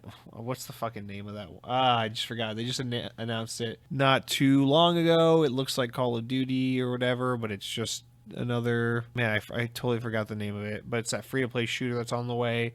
And they had that whatever, something scape game that came out, like Cyberscape or whatever, that came out like a year ago that no one gave a shit about. So this is Ubisoft's jam. This is their thing, is that they were trying so hard to get these platforms, games as a service type, online persistent games in the works. They want a Grand Theft Auto Online. They want a Fortnite. They want something of that ilk very, very badly. It's very clear. They don't want to make these one-off open world games that, mind you, sell excellent. They sound absolutely excellent. Far Cry, Assassin's Creed, etc. These games typically sell really, really well, tens of millions of copies, and Ubisoft makes tons of money, but that's obviously not enough for them. They want to take that a step further, get on this persistent world, online universe bullshit. We want, they want the Division to be like Destiny and all this stuff. So that's what we're getting. And for Far Cry 7, that doesn't surprise me. The only reason why Far Cry 6 wasn't that is because I think when Ubisoft took this change in direction, it was already kind of too late. Far Cry 6 must have already been kind of too far along. Now, I will say this is a really weird thing we've seen Ubisoft do. You'll remember, I think it was last fall during like that earnings report where they basically said, or was it 2 years ago? It was the year that they had to delay that Ghost Recon Breakpoint, by a little bit. Or Breakpoint kind of came out and wasn't nearly as successful as Wildlands was. And then they kind of shifted the release date of all their games back like 6 months or whatever, and they freaked out. And ever since then, we've seen them just kind of be like, yeah, we really want to get into exploring a lot of like games as a service things, free to play games, trying to get more, like a higher quantity of games out there in the wild, throw more things and see what kind of sticks approach. And that's fine, but at this point, it's gotten a little extreme. It seems like it's gotten to the point where it's like Ubisoft is willing to sacrifice the integrity of every franchise they own in an attempt to try and get a Fortnite, to try and get an Among Us or a Destiny or whatever. They want this online persistent game that gets all the buzz and all the rage and all the talk and keeps going and going and going. They want their Call of Duty Warzone. They want their imposter mode, whatever it is they're after. They are really set on trying to get it. And I think this is a slippery slope because what they're really doing is they're kind of burning their bridges with all these franchises that are already incredibly successful. And, you know, you look at like what happened with the success of Assassin's Creed, right? They kind of open world, checkbox, sandboxed, whatever, every fucking game they have. Far Cry is the same as Assassin's Creed, which is the same as Ghost Recon at this point, right? Where all these games are equally just, you run around an open world, you collect this, you take down these things, you do that, you fill out the map, boom, bada bing, bada boom. Now they're trying to do a similar thing but with like online persistent games where they're just like everything is a different flavor of an online persistent shooter, kind of whatever, fucking go figure. And that's fine, but like I feel like this is too reactionary of a move because if all they do is put out a bunch of duds, it's like, oof, well, what did you do with all your franchises people liked, you know? Sure, the next Far Cry game isn't going to be, you know, Fortnite levels of profitable, but it's going to sell tens of millions of copies and be very, very successful and well liked and do very well for you. So why completely fuck with a good thing, especially if you're going to do it if you're going to be fucking with all of your good things in this case? I feel like Ubisoft is kind of dropping the ball a little bit and being absurdly overreactive to this shift in the market, but we'll see. Time will tell. Maybe they'll be able to weasel their way into this market somehow and get themselves a Warzone or Fortnite after all. Who knows? Next, this is a story that is technically a big story in gaming, although I know this is a podcast of mostly hardcore gamers, not really, you know, FIFA football fans, so it might come off as a little, you know, not fun, but we'll get through it quickly. This is just one that must be mentioned, you know. VGC reports that EA is reportedly considering walking away from the FIFA license due to the body's demand for around $2.5 billion over the next decade. That's according to a new report from the New York Times, which cites that people close to the negotiations have claimed the footballing body is asking EA for more than double what it paid previously for the FIFA naming rights. The publication reports that at least 2 years of talks about renewing the contract that allow EA to use the organization's name have hit a wall after FIFA asked for $1 billion each year for the World Cup cycle. FIFA, the governing body that controls world football, is also said to be keen to limit the extent of EA's rights. While the game's publisher reportedly wants to explore highlights of actual games, arena video game tournaments, and digital products like NFTs. EA's current 10-year FIFA naming deal expires after next quarter's World Cup. EA publicly stated that it would explore cutting ties with FIFA's name in an unusual press release published earlier in the week. In the statement, EA Sports Group GM Cam Weber confirmed that the company is exploring the idea of renaming its blockbuster franchise and was reviewing its naming right agreement with the football governing body FIFA. While it's unclear when a decision on the future of the franchise will be made, EA has recently made several steps to ensure that the future of the series, with or without the governing body. Earlier this month, then EA came to an agreement to extend its current deal with the Football Player Union FIFA Pro, which gives it access to the likeness and names of professional footballers. It was also later discovered that EA had trademarked EA Sport FC with the UK's Intellectual Property Office and the European Union Intellectual Property Office this month. So this one I think is pretty cut and clear. We saw almost a similar thing happen with MLB The Show and PlayStation recently, right? Where this is the organization twisting the arm of this publisher and saying, listen, we know this is a popular brand. It's a valuable brand. There's a lot we can do with this. You either pay us a shit ton of money or make this a lot more accessible, or we walk, because there's a lot of things we want to do that we can't because you have exclusive rights. So by that, you know, what I mean is MLB The Show, right? The MLB said basically, we want you to put this game on other platforms like PC or like Xbox and Switch if you can get it there at some point, because we're leaving so much money on the table by just not selling this game on other platforms, by only selling on PlayStation. And so your option is you either put the game on Xbox or you lose the license to the MLB altogether. And Sony, being wiser, put the game on Xbox. This is almost a similar thing, but we see directly what the thing is, because we see here that the FIFA governing body wants to be able to explore highlights of games, arena video game tournaments, and digital products like NFTs. So these are things that they may be unable to do because of licensing agreements with EA having the FIFA brand. And so EA has kind of the monopoly on the FIFA brand when it comes to interactive entertainment and things like that. And so this is the FIFA body wanting to get into other kind of entertainment mediums and other kind of lucrative businesses that are in some way an interactive form, or some interactive digital form, and them not really being able to because EA has its exclusive rights to the FIFA brand when it comes to interactive entertainment due to some kind of contractual agreement here.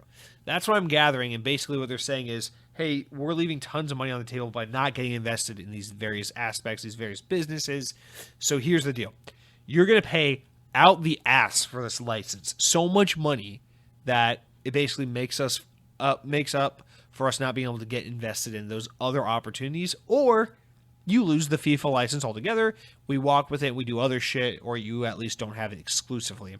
And so EA kind of responds to it by being like, okay, let's run the numbers, let's do the market research, let's find out, can we change the name of this game? Can we remove FIFA from the title and still have it be just as big as it is? Keeping in mind that FIFA is one of the absolute biggest games that comes out each and every year. Madden, FIFA, Call of Duty, these are the big games. These are games that cannot be touched from the sales charts.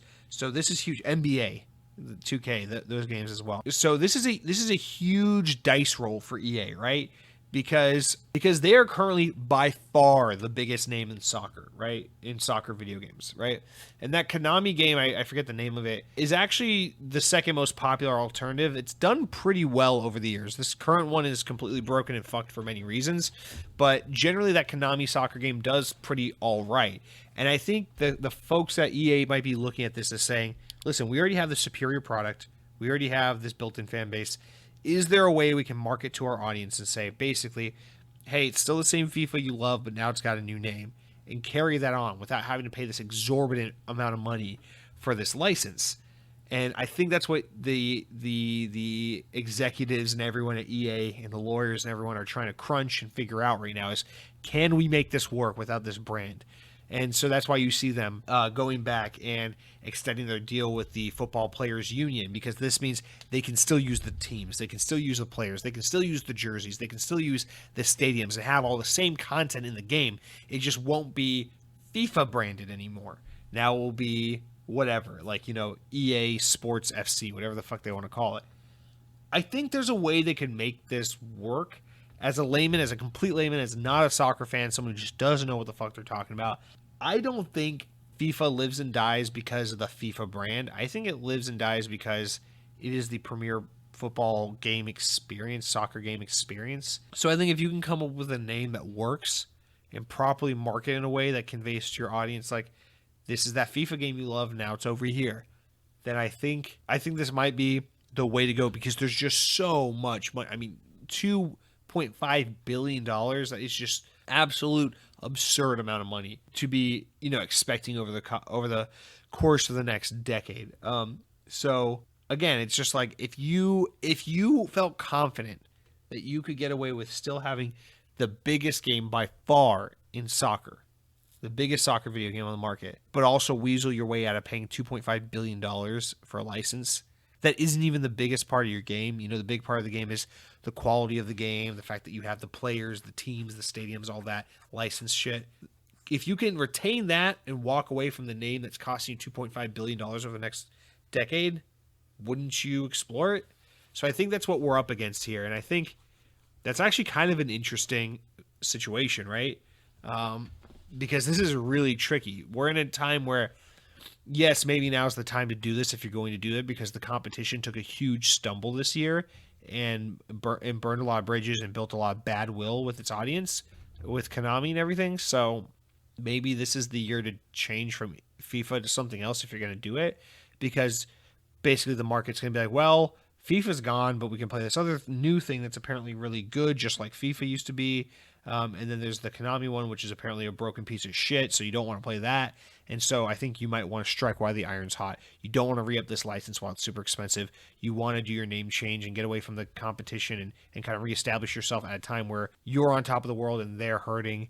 Now might be the time to do it if you're going to do it. But again, this is a complete dice roll, and there's a lot that could go wrong here as well. So, the devil's advocate to that is you could just pony up the fucking $2.5 billion over the next 10 years, which you're going to have, and ensure that you continue to have the premier brand in football, soccer games. So I don't know. I think that's as someone who doesn't give a shit about soccer games, I think that's an incredibly interesting story. And then our penultimate story here comes from my favorite, gamesindustry.biz.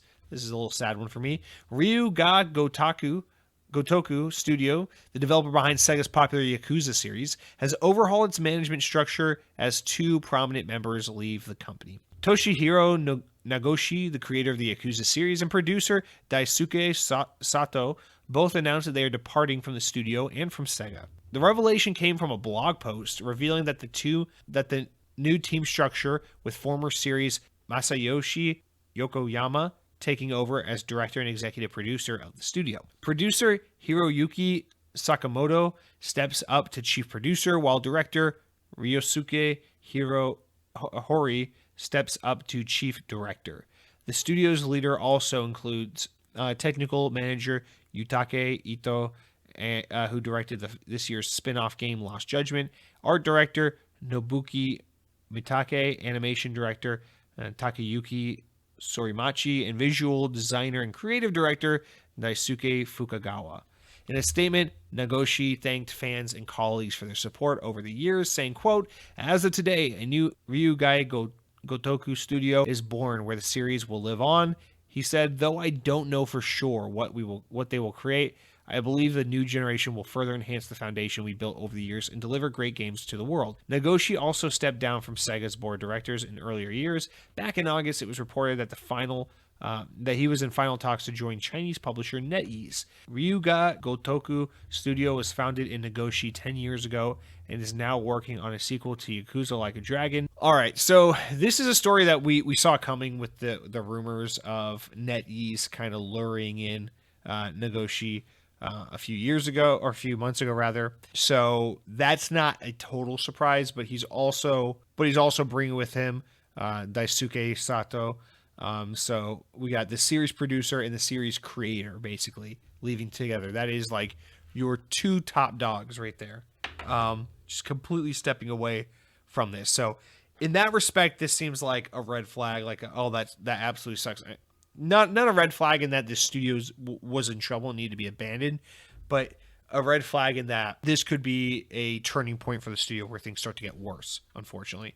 I feel less so that way now than I did earlier, because for the simple reason that this kind of reminds me of like what happened when like John Lasseter was forced to leave Disney and Pixar, where I was like, you know what? This sucks. This sucks that this is this circumstance, that this is the thing this person did, and this is the consequence that he's now having to face for his actions and whatever. We're not to say that he was wrongfully accused of anything, but what I'm saying is it just sucks because John Lasseter was seen as like an absolute fucking legend, and it was largely considered the reason. I mean, obviously Pixar, famously known, beloved, super high quality animated movies, the best animated movies of the past like 50 years or whatever. Obviously, that's John Lasseter's doing. He is largely credited with that success. And then Disney brings John Lasseter and Pixar kind of into the fold, John Lasseter comes back to Pixar or back to Disney after, working there back in the early days before Pixar and all of that shit. So largely John Lasseter and the Pixar team and that acquisition are mostly credited with not only bringing that animation quality all the way up with Pixar, but also for overhauling Disney in a second dark age, which was that early 2000s era of like Home on the Range and Chicken Little, and starting to make good movies out of Disney again with Princess and the Frog and Tangled and Frozen and Moana and all those great movies. So it seemed like at the time, and I'm not speaking to the allegations of John Lasseter and all that. I don't want to get into that side of things. I'm just stating that clearly from the standpoint of the man's work and his contribution, it was seen as like, yikes, that is a massive, massive talent. One of the most important people working for this company gone, and you can't help but wonder, what does that mean for the future of these studios, right? And it quickly became apparent once John Lasseter was gone. It's like, actually, Disney and Pixar are going to be just fine without him, because the thing is, yes, he was an indelible role to that studio, but he built so much of the culture and established so much of like how things are done that over such a long period of time that he's already trained an entire generation of people who probably learned everything there is to learn from him and now are able to also add their spin and their flair on top of that. And of course, in typical Jesse Xbox On fashion, that was a very long-winded way of basically saying that could be what we're seeing here. Yakuza is a mature franchise, right? Not mature because it's rated M, which it is, but mature because, there's 6 main entries, and then Like a Dragon, which I guess 7 main entries, and then the 2 spin-off Lost Judgment games, and then some other games that are like only on PSP in Japan or whatever. Whatever the case may be, Yakuza is not a young, fresh series. The studio is not young and fresh. They've been around the block. They put out many, many games, and Yakuza games are consistently great. So it stands to reason that, yes, this sucks, right? Nagoshi and Sato are both leaving, and they're huge to this team and all that, but they've been there so long, and they've made so many games with such a large team, and there's just so much more than the series creator and the producer, that go into making these games, that it stands, reasonable. There's good reason to believe that there is enough talent at the studio where the culture has been ingrained. The lessons from these higher-ups that are now gone have been learned, and now the new talent understands that culture, understands that direction, and also is able to step up into more of a higher role now and add their flair and add their twist and add their nuance and add their flavor to the Yakuza formula. So it's very likely that the Yakuza games going forward are going to be absolutely fine without these guys, but at the same time, it cannot be understated, or it cannot be overstated that if you're going to lose someone, this is like the biggest talent you can lose. So I'm trying to look at it from both angles and trying to be optimistic about it, especially because I just want Yakuza to continue to be great. But this is huge. The thing that concerns me more, and we won't get too into it because we talked about this when the story first surfaced a few months ago, but I'm just disappointed in these guys for taking this money from NetEase and for going over there because, I think what Sega and Ryuga Gotoku Studio have created with this series over the years is really special. It's really great.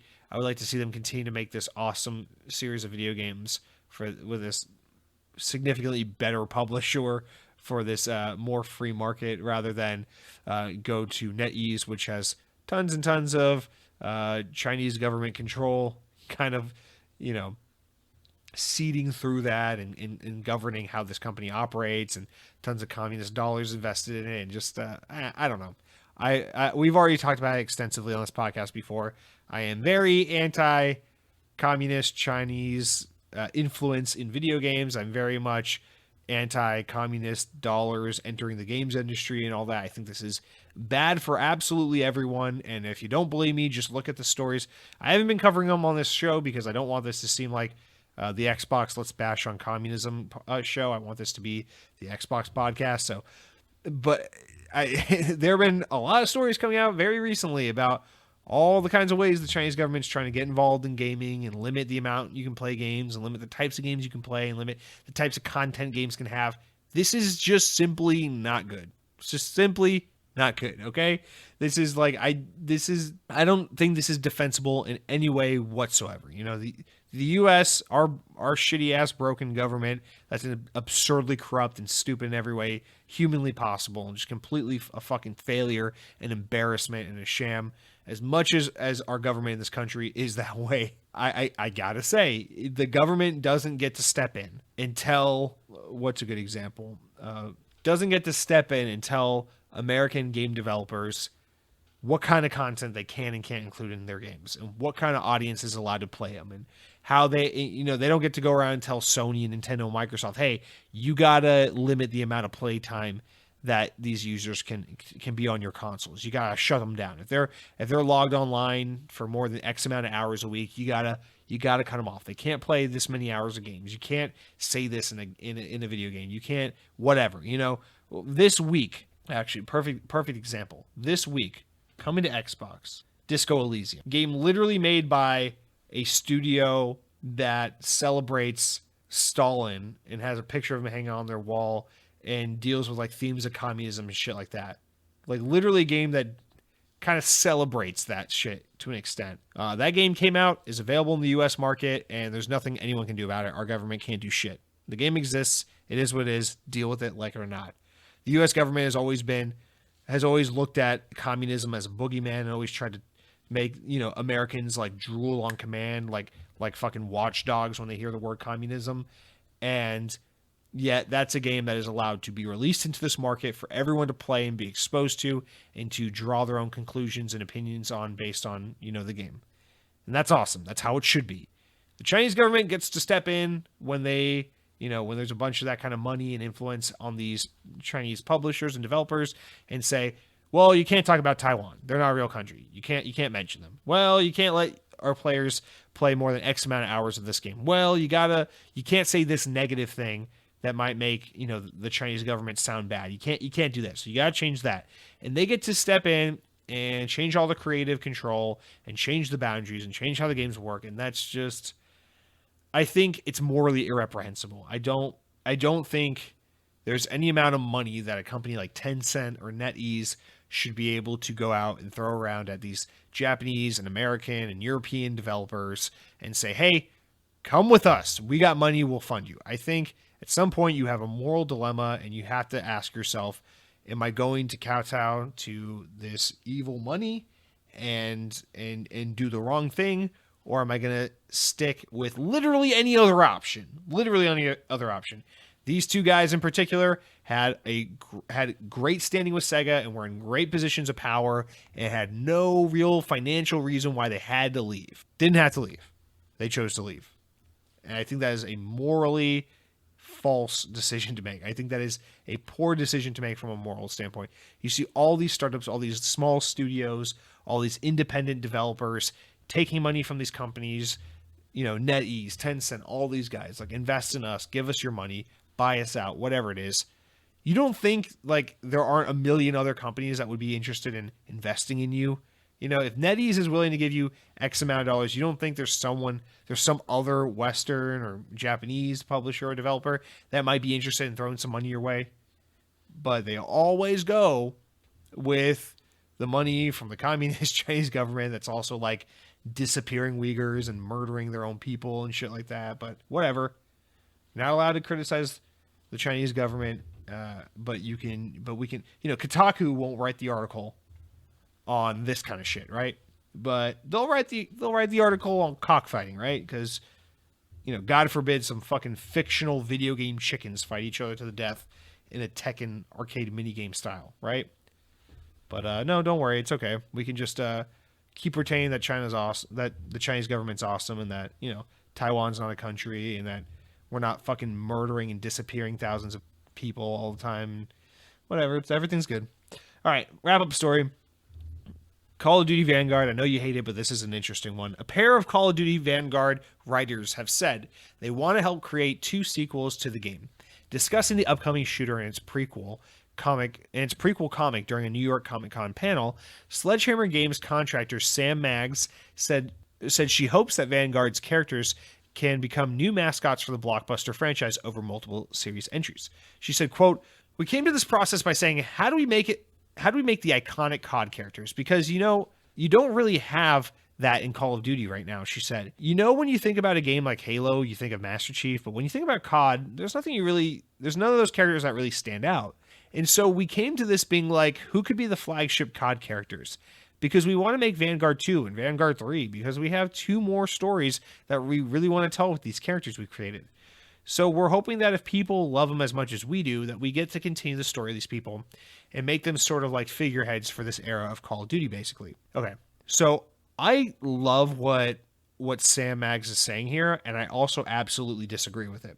Because at the same token, it's like, I agree. I think Call of Duty could benefit from some really memorable characters, really memorable story events, some really memorable campaign moments. I love that. I would love if Call of Duty doubled down, tripled down on campaign, and we're like, hey, you know what? We're gonna make a badass fucking campaign, and all y'all motherfuckers are gonna be saying, "Wow, that was Call of Duty." I thought that was Taken 4, starring Jason Statham, Rodham Clinton, and that it was a really good, compelling movie about a guy trying to save his daughter or whatever the fuck that movie's about. I don't know. And people would love it, and then they would buy the DVD, and then they would tell their friends, and they would pirate it, whatever the fuck it is you're supposed to do with stories you enjoy watching. But I agree. I think Call of Duty sorely needs that. Halo absolutely is a perfect example. Halo has that. There are tons and tons of games that have that. Call of Duty definitely needs that. Here's where I disagree with her. Call of Duty has absolutely had that. Call of Duty actually still kind of has that. The problem is Call of Duty is hit or miss on it.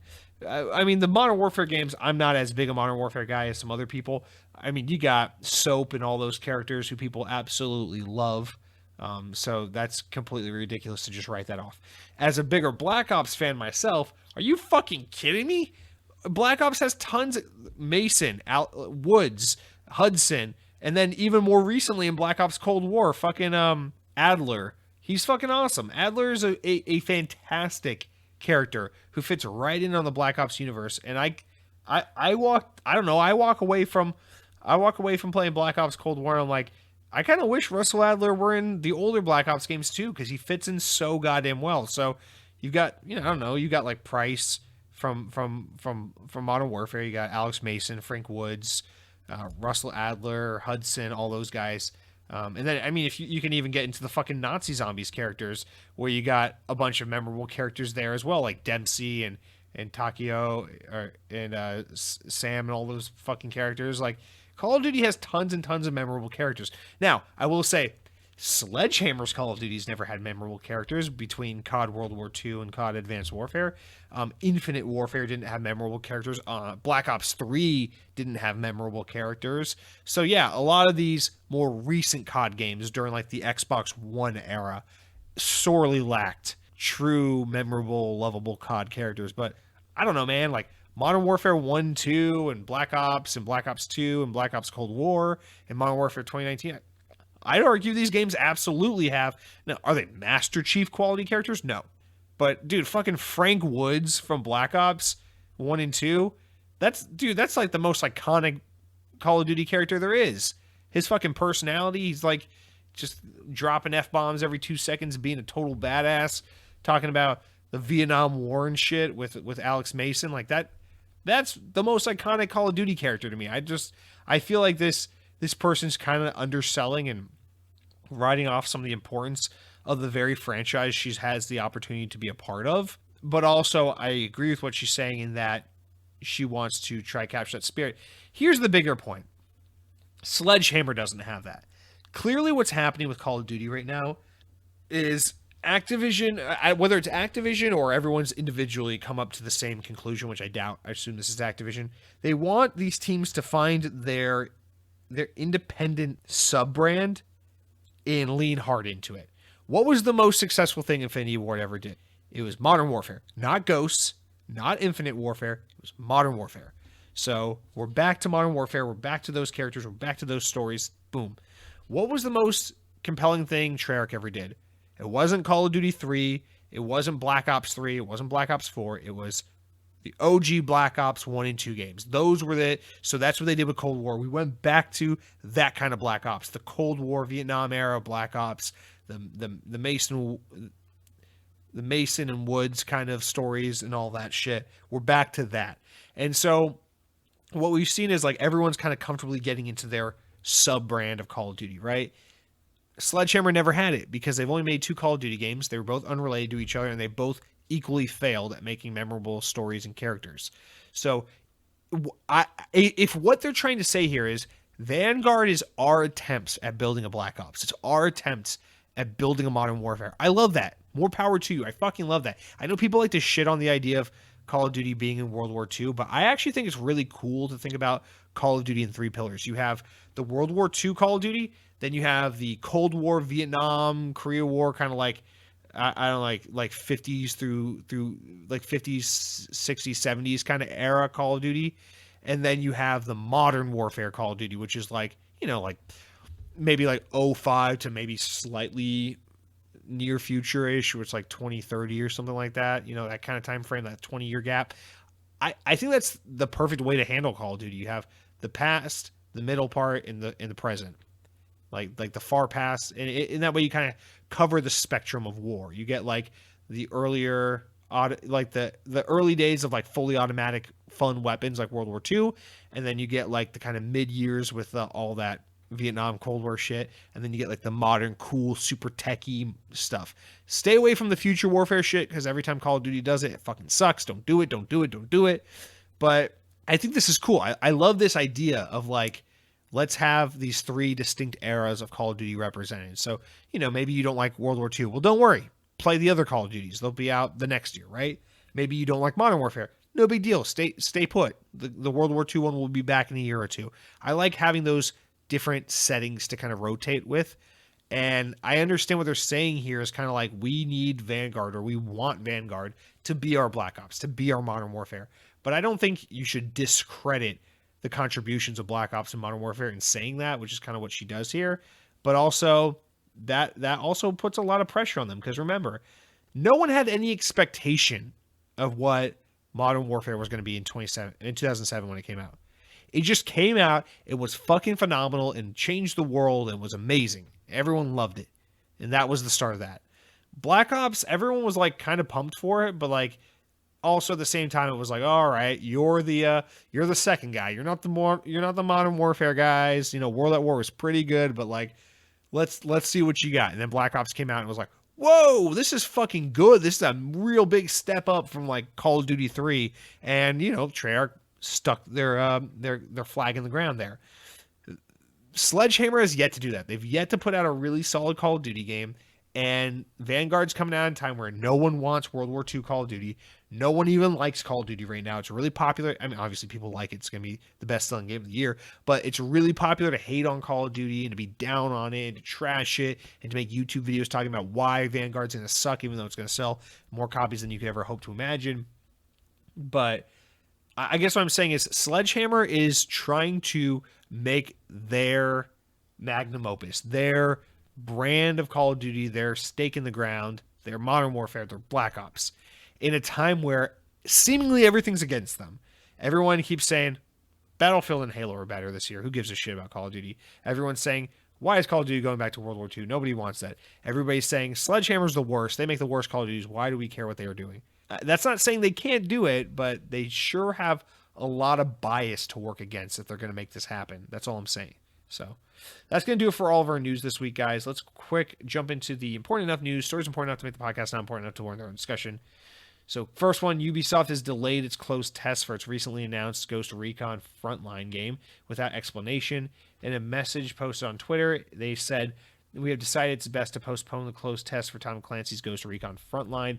The development team is dedicated to creating the best experience possible. We'll share more details for the closed test as soon as we can. Thank you. All right, so that's postponed. Next up, VGC reports that COD series creator and Modern Warfare developer Infinity Ward has opened a new office in Austin, Texas.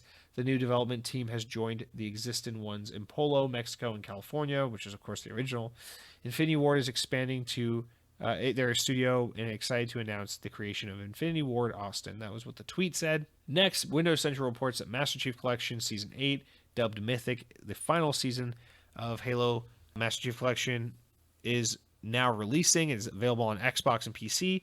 This season features new armor sets for Halo 3, which are also usable in Halo Reach. Inspired by ancient warriors and history of mythology, there are also several new skins for weapons and vehicles as well. Additionally, a new urban style map for Halo 3 called Icebox is also available to play on. That's pretty fucking cool. Can't wait to try that out. And Halo 3 ODST's Firefight mode has been expanded with customization options that give it parity with Halo Reach Firefight. The developers were originally planning to do Elites and Flood in Halo 3 ODST Firefight, but these additions aren't quite ready and will now be introduced at a later date. Notably, though, you can choose between waves of Forerunner Sentinels. I'm going to fucking add that in. That is exciting. I need to get around to that. And then next, Windows Central reports that Jeff Strain, the veteran of Blizzard Entertainment and founder of both ArenaNet and Undead Labs, have announced that a new studio called Possibility Space has been formed. The announcement was made Wednesday. Joining Strain are veterans of the games industry, newcomers alike, including Austin Walker from Vice as IP director and Liz England from Ubisoft as narrative director, and Jane from Campos and Jane I don't know how to say that. It's just NG from Campo Santo as visual director. The people that make Firewatch. Strain's former studio Undead Labs is of course notable for us as it was acquired by Microsoft in 2018 as part of the Xbox Game Studios, working on State of Decay 3 at the moment. Next, Xbox Wire has shared that Xbox, in celebration of their 20th anniversary this year, has released for pre-order an Xbox wireless controller 20th anniversary special edition one and stereo headset as well. Both will launch on November 15th and are available now for pre-order. And finally, Epic Games is reportedly considering making a Fortnite movie. To that, I just say stop. All right, guys, that's going to do it for all of our news this week. I'm going to skip the new game releases of the week since we are running pretty damn long. Although I will say, just as a quick little note, of course, Back for Blood, available now through Game Pass and everything. Disco Elysium is now available as well on not on Game Pass, on Xbox. It's Series X and S enhanced. So just want to point both of those big releases out there as well. Oh, and also NHL 2022 is out October 15th, so you can download that as well. And then as a reminder, for Games of Gold, we have Arrow, which is available the rest of the month. Hover, which is only available till the 15th, so download it now if you listen to this when the podcast goes live. Same with Castlevania Harmony of Despair, only had till the 15th. And then starting on the 16th and running through the 31st, you got Resident Evil Code Veronica X. So, guys, that is it. It's a long episode, so I gotta get to editing this bad bitch. But please follow me on Twitter at Jesse DeRosa for updates on the stream and the podcast and for general shenanigans. Follow the Twitch stream at Lightning McStream on twitch.tv. Subscribe to the podcast on iTunes, Spotify, Stitcher, whatever, SoundCloud. Leave 5-star reviews. Subscribe to the YouTube page. Please, please, please support me, guys. Help me grow. Give me a reason to live. Please do something. Please, please, please. Oh my God, the show's ending and I'm here on my knees. I'm begging you, please, baby. Please give me a reason to do this. Please, I need you. I need you. And now the music's started. I'm being drowned out. You can't really hear me. Oh, no, no, no, no, no. Oh, it's getting louder. Power your dreams.